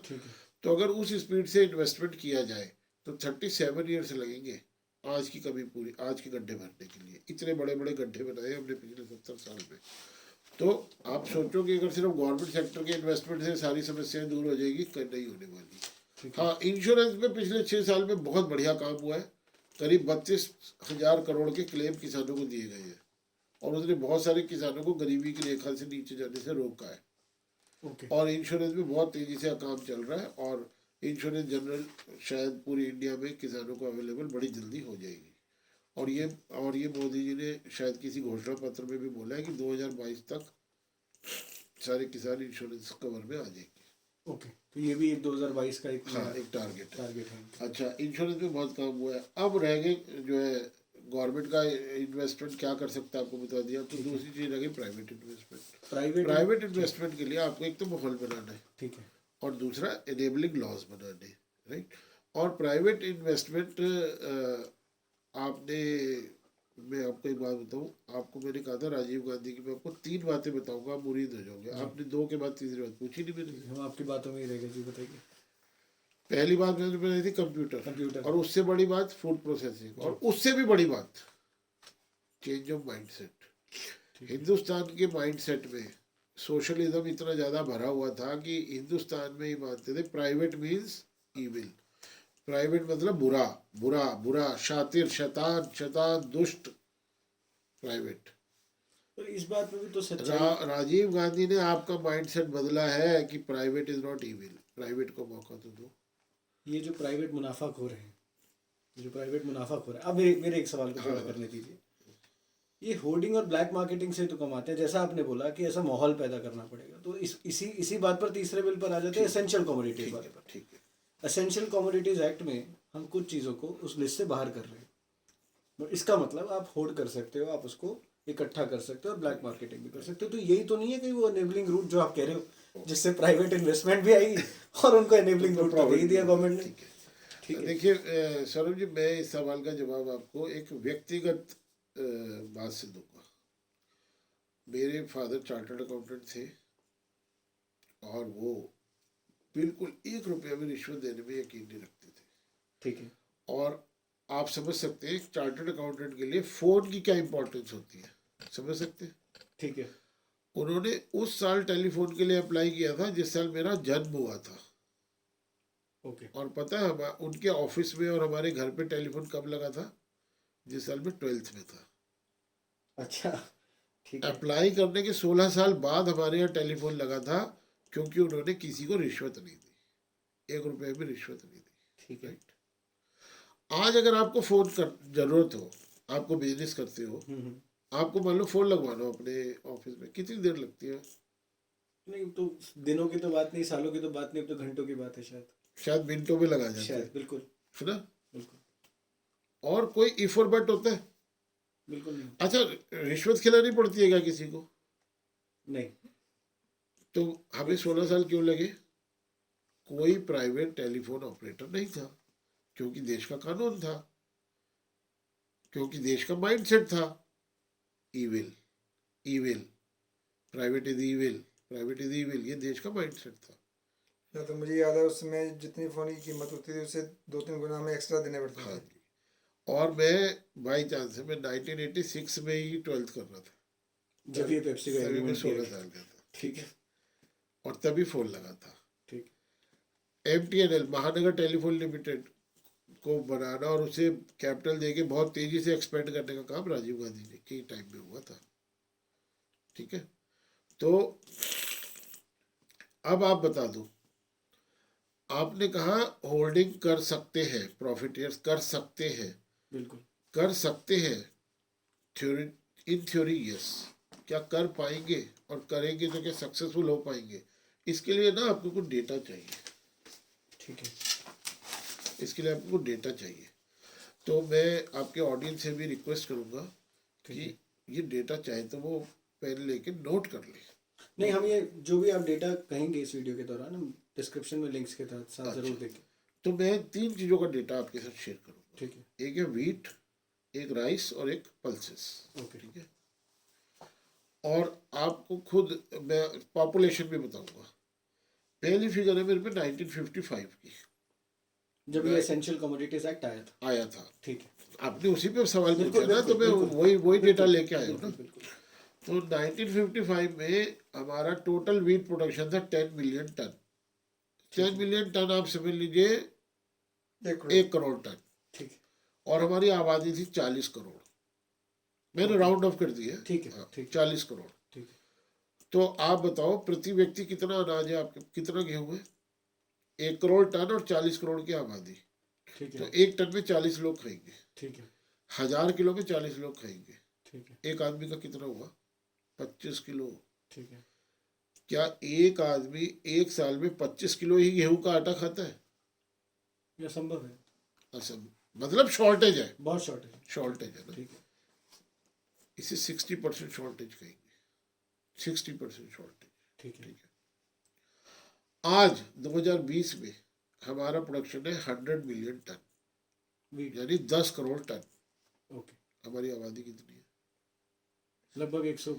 140 करोड़ लेते हैं। ठीक है। तो आप 3 करोड़ ज्यादा कहें। ठीक है, 137। तो हमारी आबादी हुई 40 करोड़ से 140 करोड़, ठीक है। यानी 3.25 गुना। ठीक है। ठीक है। और हमारा वीट प्रोडक्शन हो गया 10 गुना। इसके अलावा हर व्यक्ति के लिए गेहूं की 3 गुना ज्यादा क्वांटिटी अवेलेबल है। ठीक है। ठीक है। अब आप कहोगे मैं सवाल कुछ और पूछा तो सर तो कुछ और ही बोल रहे हैं। तो आप पहले राइस की फिगर भी सुन लो और पल्सेस की फिगर भी सुन लो, फिर मैं आपको जवाब दूंगा। ठीक है। 1955 में राइस का टोटल प्रोडक्शन था 25 मिलियन टन, ठीक है। यानी कि 2.5 करोड़ टन, और आबादी 40 करोड़। आज है 110 मिलियन टन, यानी और आबादी 140 करोड़। ठीक है। मतलब 4 गुने से ज़्यादा, 4.25 गुना हो गया आपका आउटपुट, और आबादी हुई है 3.25 गुना। ठीक है। तो राइस भी पर पर्सन ज़्यादा राइस अवेलेबल है, वीट भी ज़्यादा और राइस भी ज़्यादा। ठीक है। भाई वीट ना मिले तो राइस खा ले, राइस ना मिले तो पहले तो ना राइस होता था ना वीट होता था। ठीक है। दालों की हमारी प्रोडक्शन थी 10 मिलियन टन ठीक है। 1955 में, आबादी 40 मिलियन टन।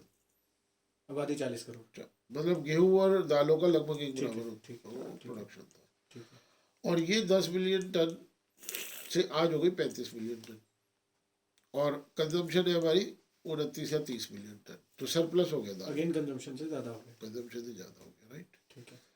तो इकोनॉमिक्स में आप समझते हो कि शॉर्टेज अगर हो तो आप उसे एक्सप्लॉइट कर सकते हो। मतलब 50% की शॉर्टेज को अगर आपने 55% की शॉर्टेज बना दिया ना, तो प्राइस दुगने हो जाते हैं। आसान शब्दों में समझिए, कोई एग्जांपल दीजिए। अच्छा, आसान शब्दों में आप ये देख लीजिए, मान लो आप 4 दोस्त हो, किसी पिकनिक में जाते हो, और आप बहुत लेट हो गए हो अपनी मौज मस्ती में। आप जिस ढाबे पे पहुंचे, वो कहते मैं तो बंद करना था, बस ये 4 रोटी है। तो चारों को एक एक रोटी मिलेगी, और भूख तो पेट में बहुत लग रही है क्योंकि बहुत फिजिकल एक्टिविटी की है। तो हर एक को 3-3 रोटियों की भूख है, 12 रोटी चाहिए, है सिर्फ 4 रोटी। ठीक है। अब इसको कहते हैं इकोनॉमिक्स में प्रॉब्लम ऑफ डिस्ट्रीब्यूशन। एक आदमी चारों खा जाए उसका पेट भर जाएगा, और बाकी दोनों बाकी 3 बचे। बिल्कुल भूखे, जी। बिल्कुल भूखे। और एक है भाई बांट लेते हैं आपस में एक एक, तो थोड़ा थोड़ा पेट सबका भर गया। ठीक है। इसे कहते हैं शॉर्टेज। और मेरे एग्जाम्पल में हो गई 75% की शॉर्टेज, राइट। इसमें सबके पास इंसेंटिव है, एक रोटी पार कर ले, एक रोटी छुपा ले, क्योंकि जो छुपा लेगा उसका फायदा हो जाएगा, ठीक है। और जो नहीं छुपाएगा वो घाटे में रहेगा। तो होल्डिंग और स्टॉक ब्लैक मार्केटिंग इसको कहते हैं कि आपने एग्जिस्टिंग शॉर्टेज को बढ़ा दिया मुनाफाखोरी के लिए। अब आप सिनेरियो चेंज कर लो, आप उस रेस्टोरेंट पे नहीं रुके, आप आगे बढ़े कि ढूंढते कोई और ढाबा मिल जाएगा, उस ढाबे पे गए, वो कहते आओ जी तुम्हारा, अब वहाँ 100 रोटियां अवेलेबल है, बताओ आप में से कौन रोटी छुपाने का इंसेंटिव रखता है, और किसको फायदा हो जाएगा रोटी छुपा लेने से। ठीक है। और मान लो आपने छुपा ली रोटी, तो कौन भूखा जाएगा यहाँ से, बताओ। तो शॉर्टेज के टाइम में जब आपके प्रोडक्शन 50% कम है, आप अगर थोड़ा सा भी माल छुपा लो तो शॉर्टेज और ज़्यादा बढ़ जाती है, ठीक है, और उससे प्राइस बढ़ जाता उससे दाम बढ़ जाता है। है, और फिर उस प्राइस का आपको फायदा मिल जाता है। ठीक है।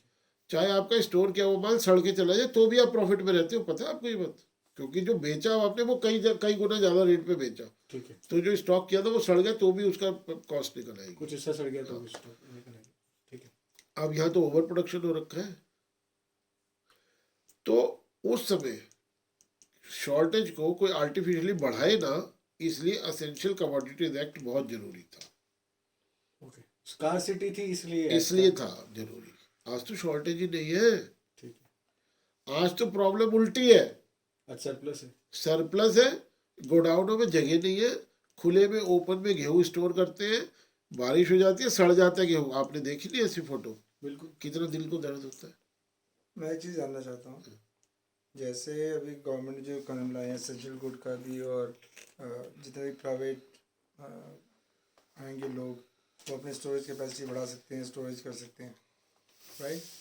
और अब आते हैं दूसरे सिनेरियो में, कोरोना अचानक आया, एक अलग तरह का दिशा निर्देश मिला सभी को, काम करने के लिए कैपेसिटी कम हो गई, ऐसी कोई हादसा हो गया बाढ़ का या सूखे का या कोई और विपदा आ गई, तब भी तो स्टॉक कम होने की संभावना रहती है।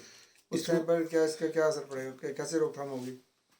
देखिए, ये सरकार है, ऑल पावरफुल है, जैसे असेंशियल कमोडिटीज एक्ट कहीं गया नहीं, उसमें कुछ अमेंडमेंट हुए, ऐसी समय में वो फिर से लागू किया जा सकता है।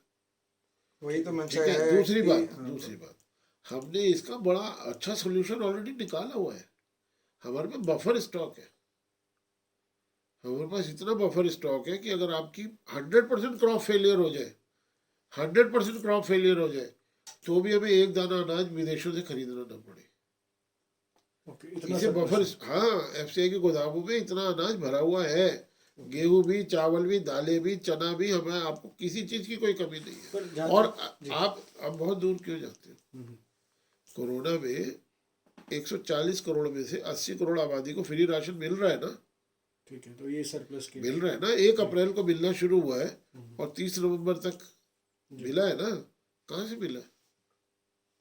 गवर्नमेंट के गोडाउन में था, या गवर्नमेंट ने तभी खरीद के दिया है, ठीक है, स्टोरेज कोई नहीं एक्वायर तो किया नहीं कहीं, है ना, प्रोक्योरमेंट तो हुई नहीं है, एग्जिस्टिंग स्टॉक में से निकाल के दिया है। ठीक है। वैसे और अभी अगर ये प्रॉब्लम और 6 महीने चले ना, तो भी गवर्नमेंट दे सकती है, इतना स्टॉक है हमारे पास। खैर ये एक बात स्टॉक की हो गई। और ये बफर स्टॉक की बता रहा हूँ, इसके इससे पहले एक स्ट्रेटेजिक स्टॉक होता है जो आर्म्ड फोर्सेस के हिसाब से होता है, ठीक। अगर जंग छिड़ जाए, वो अभी भी है, वो अभी स्ट्रेटेजिक स्टॉक भी है हमारे पास।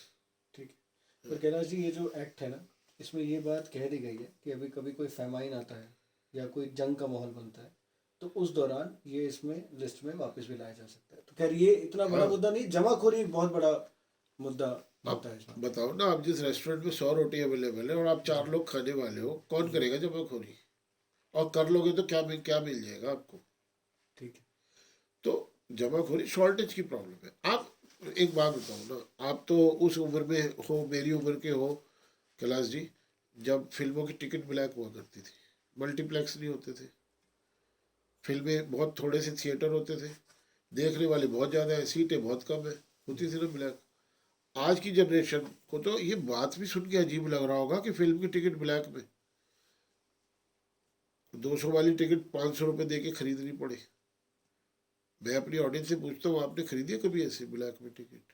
ठीक है, उस जमाने लग गए, जमाने लग गए, शॉर्टेज खत्म हो गई सीटों की, थिएटर में ज़्यादा सीटें अवेलेबल है और देखने वाले व्यूअर्स, इंटरेस्टेड व्यूअर्स कम है। ठीक है। अब टिकटों की होल्डिंग और शायद टेक्नोलॉजी भी इसमें एक बड़ा रूप निभाती है, जब आप टिकट ही टेक्नोलॉजी के थ्रू बुक करते हैं और सब कुछ। कैसे भी कर लो आप। ठीक है। मैं एक बात बताओ, तत्काल की, रेलवे की तत्काल की टिकट भी तो टेक्नोलॉजी से बुक होती है। ठीक है। लोग उसका रैकेट चलाते हैं ना, अपने नामों से बुक करा लेते हैं, फिर बाद में महंगी देते हैं। फिल्मों की टिकटें क्यों नहीं ब्लैक होती? There is no economic logic for that. ठीक है। तो जैसा आपने समझाया कि जहाँ सरप्लस है तो वहाँ पे जमाखोरी कालाखोरी नहीं हो सकती। कहीं ना कहीं ये लग रहा है जो अदानी अंबानी का डर हर जगह सुनाई दे रहा है, इसके पीछे कोई तो आधार होगा। अच्छा ठीक है। इतना शोर मच रहा है, कोई तो आधार होगा। आप अगर एक पत्थर लो अपने हाथ में और पार्क में खड़े हो जाओ और उसे तेजी से हवा में ऊपर उछालो जी। तो क्या होगा Saurabh ji? Law of gravity वो सामने नीचे जाएगा। आएगा। बिल्कुल नीचे पक्का? आएगा। बिल्कुल। और कैलाश जी आप करोगे तो क्या होगा? सेम। और मुकेश अंबानी करेगा तो वो अंतरिक्ष में चला जाएगा। नहीं, इंसान है तो सेम ही होगा। Law of gravity is equal और फॉर ऑल, अडानी करेगा तो सबके लिए बराबर है। मतलब लॉ ऑफ ग्रेविटी को ये लोग बीट नहीं कर सकते। बिल्कुल। तो आपने सवाल तो ये पूछा कि ये लॉ ऑफ इकोनॉमिक्स को बीट कर सकते हैं। ठीक है। अरे भाई अगर सरप्लस है ना तो कोई होल्डिंग नहीं कर सकता, कोई ब्लैक मार्केट नहीं कर सकता, चाहे उसका सरनेम अंबानी हो, चाहे अडानी हो, चाहे टाटा हो, चाहे बिरला हो, ठीक है। और चाहे उसका नाम जेफ बेजोस हो या टेस्ला हो। ठीक है। अगर सरप्लस है, ये निराधार है आपके साथ। ये निराधार है। ठीक है। ये मैन्युफैक्चरर ट्रुथ का एक एग्जांपल है। अच्छा, जैसे हमने पूरा का पूरा कॉन्वर्जेशन आपके साथ किया और आपने बहुत अच्छे से तीनों बिल्स के बारे में हमें क्लियरली बताया और उसके उसके प्रॉस क्या है, उसके कॉन्स क्या है, और खैर हम थोड़ा हिस्ट्री में भी गए जिससे हमारे व्यूअर्स को बहुत कुछ जानने का मौका मिला। हमारे दर्शकों के लिए क्या आप इन 3 कानून जो बिल्स आए हैं उनको एक एक लाइन में समझा सकते हैं क्या है? देखिए, मैं ये बात आपकी शायद नहीं मानूंगा। आप मुझे चाहते सरल भाषा और मैं यहाँ पे थोड़ा टेक्निकल होना चाहता हूँ। थोड़ा सा मुझे तो थोड़ा इजाजत संक्षिप्त रहते दीजिएगा। हुए आप बता सकते हैं। एक्चुअली मैं ना बिलों के पूरे पूरे नाम बोलना चाहता हूँ ठीक है। वो अगर आप कहते क्योंकि हैं ये तो बहुत ठीक है, जरूरी है। आप ही कहते हैं हाँ, तो ठीक है, व्यूअर्स के लिए उसका कुछ कारण है। ठीक है। आप सुनिए, मेरे को ठीक 1 है। मिनट दीजिए। बिल्कुल बताइए।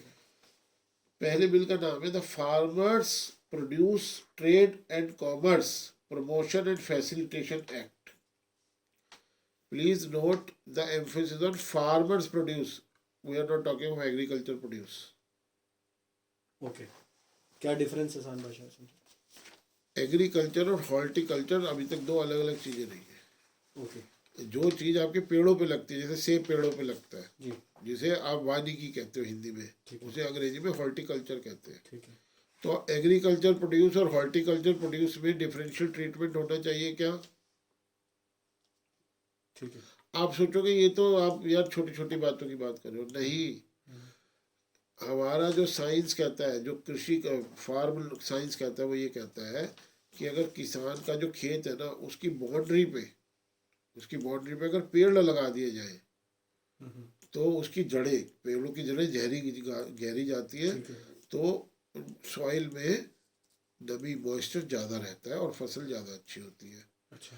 तो अब जो किसान आपके लिए एग्रीकल्चरिस्ट है वही हॉर्टिकल्चरिस्ट भी हो जाएगा, बिल्कुल। क्योंकि आप उसकी बाड़ पे, बाउंड्री पे तो पेड़ उगाने वाले हो, ठीक है। और उस पेड़ से भी तो कुछ ना कुछ प्रोडक्टिव निकलेगा। बिल्कुल। तो आप कहोगे नहीं एग्रीकल्चर अलग और हॉर्टिकल्चर। ये बहुत बड़ी एनोमली थी हमारे कानूनों में, और इसके पीछे भी ब्रिटिश राज का रोल है। वो अभी मैं उतनी डिटेल में नहीं जाना चाहता। ठीक है। तो देखो, नाम में भी बहुत कुछ है। एग्रीकल्चर प्रोड्यूस नहीं है ये, ठीक है। फार्मर्स प्रोड्यूस है। ठीक है। फार्मर प्रोड्यूस का ट्रेड ठीक है। And commerce. ठीक है। अब ये क्या चीज हुई? And commerce. ट्रेड तो समझ में आता है, commerce is a broader term. जो ट्रेड से ज़्यादा बड़ा है, उसमें फाइनेंस भी आता है, उसमें लैंडिंग बोरोइंग भी आती है। ठीक है। ट्रेड से को फैसिलिटेट करने वाली सर्विसेज, जिसमें कि स्टोरेज भी आती है, ठीक है। जिसमें कि ट्रांसपोर्टेशन भी आती है। Commerce is a bigger term. ठीक है। आज से पहले कभी कॉमर्स पे ध्यान दिया गया? ब्रैकेट में क्या है? Promotion and facilitation. Government in चीज़ों को प्रमोट भी करेगी, जिससे कि, और फैसिलिटेटर बनेगी गवर्नमेंट। तो गवर्नमेंट खुद इन्वेस्ट करेगी एज ए प्रमोटर, और गवर्नमेंट प्राइवेट इन्वेस्टमेंट को एनकरेज करेगी एज ए फैसिलिटेटर। आप क्या सोचते हो? ब्यूरोक्रेसी फूक फूक के काम करती है, नाम भी सोच समझ के रखे जाते हैं। तो अगर मैं इसकी एक लाइन में आपको जिस्ट दूं तो ये है, किसान के लिए 1 इंडिया 1 मार्केट का सपना साकार, जो कि पहले हुआ करता था, जो कि हाँ अंग्रेजों से पहले हुआ करता इंडिपेंडेंस से था। पहले। और दूसरा,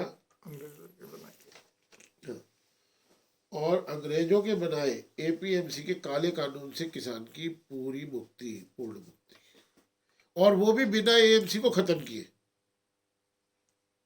बिना एएमसी को खत्म किए। एएमसी को कंपटीशन देंगे, एएमसी को खत्म नहीं करेंगे, कंपटीशन देंगे, एएमसी भी हेल्दी होगी, वो भी जिम जाएगी, वो भी फिट रखेगी अपने आप को। तो किसानों और की जो ये फिट तो आपत्ति रखेगा, है, किसानों का ये तो आपत्ति है कि एपीएमसी को वो लागू रखना चाहती है। हाँ लागू है, एपीएमसी लागू है, खत्म नहीं हो रहा, पर उसे कंपटीशन मिलेगा जिसकी वजह से उसे फिट होना पड़ेगा, ठीक है, उसे बेटर सर्विसेज प्रोवाइड करनी पड़ेगी। ठीक है। दूसरा बिल, मैं नाम पढ़ूंगा बिल का, बिल्कुल बिल्कुल, ठीक है। नाम बढ़िया, नाम में है कुछ बात, दम है। ठीक है, फार्मर्स ब्रैकेट में empowerment and protection, empowerment and protection, ठीक है, आप इसको लाइटली लेते हो। आप एम्पावर किसको करते हो? जिसको आप मानते हो ये वीक है। ठीक बात है। आप अभी जैसे आप बानी अडानी का नाम ले रहे थे, do you think they need your empowerment? आप जाओगे, आप उनको ताकत दोगे? नहीं, आप एम्पावर करने की किसको सोचोगे? किसानों we talk of women empowerment, कभी मैन एम्पावरमेंट की बात सुनी है? जो पहले से पावरफुल है, जी, तो मतलब इससे आपको व्यू दिखता है फार्मर को एम्पावरमेंट की जरूरत है। क्यों एम्पावरमेंट की जरूरत है? क्योंकि वो अभी जो कार्टेल बन जाती है आड़तियों की, तो उसका शिकार हो जाता है। एम्पावरमेंट एंड प्रोटेक्शन, तो प्रोटेक्शन वीक को चाहिए होता है। तो ये किसको फेवर करता है कानून, ये इसके नाम से पता चल जाता है। एग्रीमेंट ऑन प्राइस एश्योरेंस, आप जो कॉन्ट्रैक्ट फार्मिंग कहते हैं वो लिमिटेड टर्म है, प्राइस एश्योरेंस बिगर टर्म है। आप डेरिवेटिव कॉन्ट्रैक्ट जिसे फ्यूचर्स एंड फॉरवर्ड्स कहते हैं, वो भी पॉसिबल है, तो वो बहुत डिटेल हो जाएगी। एंड फार्म सर्विसेज एक्ट, देखो यहाँ पे भी सर्विसेज पे फोकस है। सर्विसेज में क्या आएगा आपका? स्टोरेज, ट्रांसपोर्टेशन, कोल्ड चेन, ये इन्वेस्टमेंट को अट्रैक्ट करने के बिल है, ठीक है, right? ऐसे आप क्या- जिसमें कि किसान नीचे ना हो किसी से, किसान बराबरी पर रहे, किसान बराबरी के लेवल पे बात कर सके, और साथ ही साथ उसे आड़तियों के रहमो करम से मुक्त करना। ठीक है, तीसरा एक्ट है आपका असेंशियल कमोडिटीज अमेंडमेंट एक्ट, मतलब किसी एग्जिस्टिंग एक्ट में कुछ थोड़ी बहुत चेंजेस की गई है, राइट। इसको अगर शॉर्ट में कहें तो लाइसेंस, कोटा, परमिट राज से सड़ते हुए अनाज की बर्बादी से देश को मुक्ति। आप हो सकता है आपके ऑडियंस में बहुत यंग लोग हो जिन्होंने 91 से पहले का भारत पता ही ना उन्हें, तो उन्हें नहीं पता ये लाइसेंस, कोटा, परमिट क्या सिस्टम होता है, राइट। राइट, मैं एक एग्जांपल लेता हूँ ब्रेड का। दिल्ली में एक ब्रेड कंपनी है, उसका नाम है modern bread, modern bread, modern bread. Okay, ये 91 से पहले की सिचुएशन बता रहा हूँ आपको। ठीक है, तो मॉडर्न ब्रेड ब्रेड तभी बना सकते हैं जब उसमें लाइसेंस हो ब्रेड बनाने का। तो अच्छा। इसलिए टाटा साल्ट की मोनोपोली थी। अच्छा, पूरे देश में टाटा का नमक आता है ना, आज आपने हाँ, टाटा का बिल्कुल नमक बिल्कुल खाया। बिल्कुल मोनोपोली क्यों थी? बिल्कुल, साल्ट आपको आयोडाइज चाहिए, नहीं तो हेल्थ बेनिफिट, हेल्थ हजार्ड है। और आयोडाइज साल्ट का लाइसेंस सिर्फ टाटा को मिला, किसी और को मिला ही नहीं। तो खाओ तो टाटा का नमक, ना खाओ तो घेगा ग्वाइटर से मरो, इसलिए मोनोपोली हुई। तो इसे कहते हैं लाइसेंस। परमिट मतलब गेहूं कितना अलॉट होगा ब्रेड मैन्युफैक्चरिंग के लिए, गवर्नमेंट डिसाइड करेगी, और उस ब्रेड, उस टोटल का कितना मॉडर्न ब्रेड फैक्ट्री को अलॉट होगा ये भी गवर्नमेंट डिसाइड करेगी। तो जितना गेहूं मिलेगा उसी हिसाब से आप उतनी ब्रेड बना पाओगे। कोटा, अब जो आपने प्रोड्यूस कर लिया उसमें से इतना तो आपको गवर्नमेंट को रेट, एडमिनिस्ट्रेड रेट पे देना पड़ेगा, क्योंकि गवर्नमेंट को पॉवर्टी एलिविएशन और वेलफेयर प्रोग्राम चलाने, बाकी का आप मार्केट में बेच सकते हो। तो ये इंडस्ट्री में होता था। ये 91 में मनमोहन सिंह जी के रिफॉर्म्स में इसे खत्म किया गया इंडस्ट्री को प्रमोट करने के लिए, पर एग्रीकल्चर सेक्टर इससे हमेशा अछूता रहा। अब इसका कॉन्सिक्वेंस क्या है? अनाज आपसे वही तो खरीद पाएगा ना जिसमें लाइसेंस होगा अनाज खरीदने का, ठीक है, क्योंकि लाइसेंस से बनेगा, और कोई खरीद नहीं पाएगा। अब उन्होंने खरीद लिया, उन पे स्टोरेज कैपेसिटी खत्म हो गई क्योंकि बहुत पड़ा हुआ है, तो वो खुले में स्टोर कर रहे हैं, वो सड़ रहा है। अरे प्राइवेट प्लेयर का तो छोड़ो, गवर्नमेंट का एफसीआई का अनाज खुले में ओपन में रखना पड़ रहा है क्योंकि स्टोरेज कैपेसिटी नहीं है, तिरपाल वगैरह ढक रखे हैं, ज़्यादा तेज बारिश आ गई, भीग गया सारा अनाज, टनों अनाज सड़ाया हमने, टनों अनाज। आपको उसका डेटा हम ऑडियंस के साथ शेयर करना चाहिए। साथ में सीएजी की रिपोर्ट जो एफसीआई का ऑडिट किया सर उन्होंने कि कितना अनाज ऑलरेडी ऐसा हो चुका है जो नॉट फिट टू कंज्यूम। तो ये मिला हमें इस माइंडसेट के थे प्राइवेट इज इविल, राइट। तो उस माइंडसेट से आपको मुक्ति दिलाएगा ये कानून। ओके, तो ये है आपका संक्षिप्त में चीज़।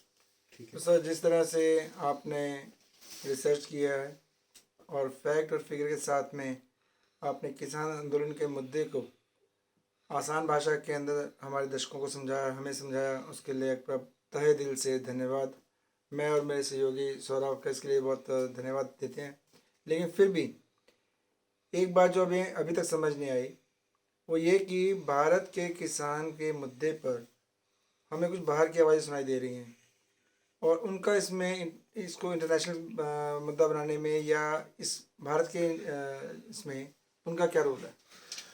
मैंने भी सुना कि कनाडा के प्राइम मिनिस्टर ने सपोर्ट किया है फार्मर एजुटेशन को, और ब्रिटेन के प्राइम मिनिस्टर ने भी सपोर्ट किया है।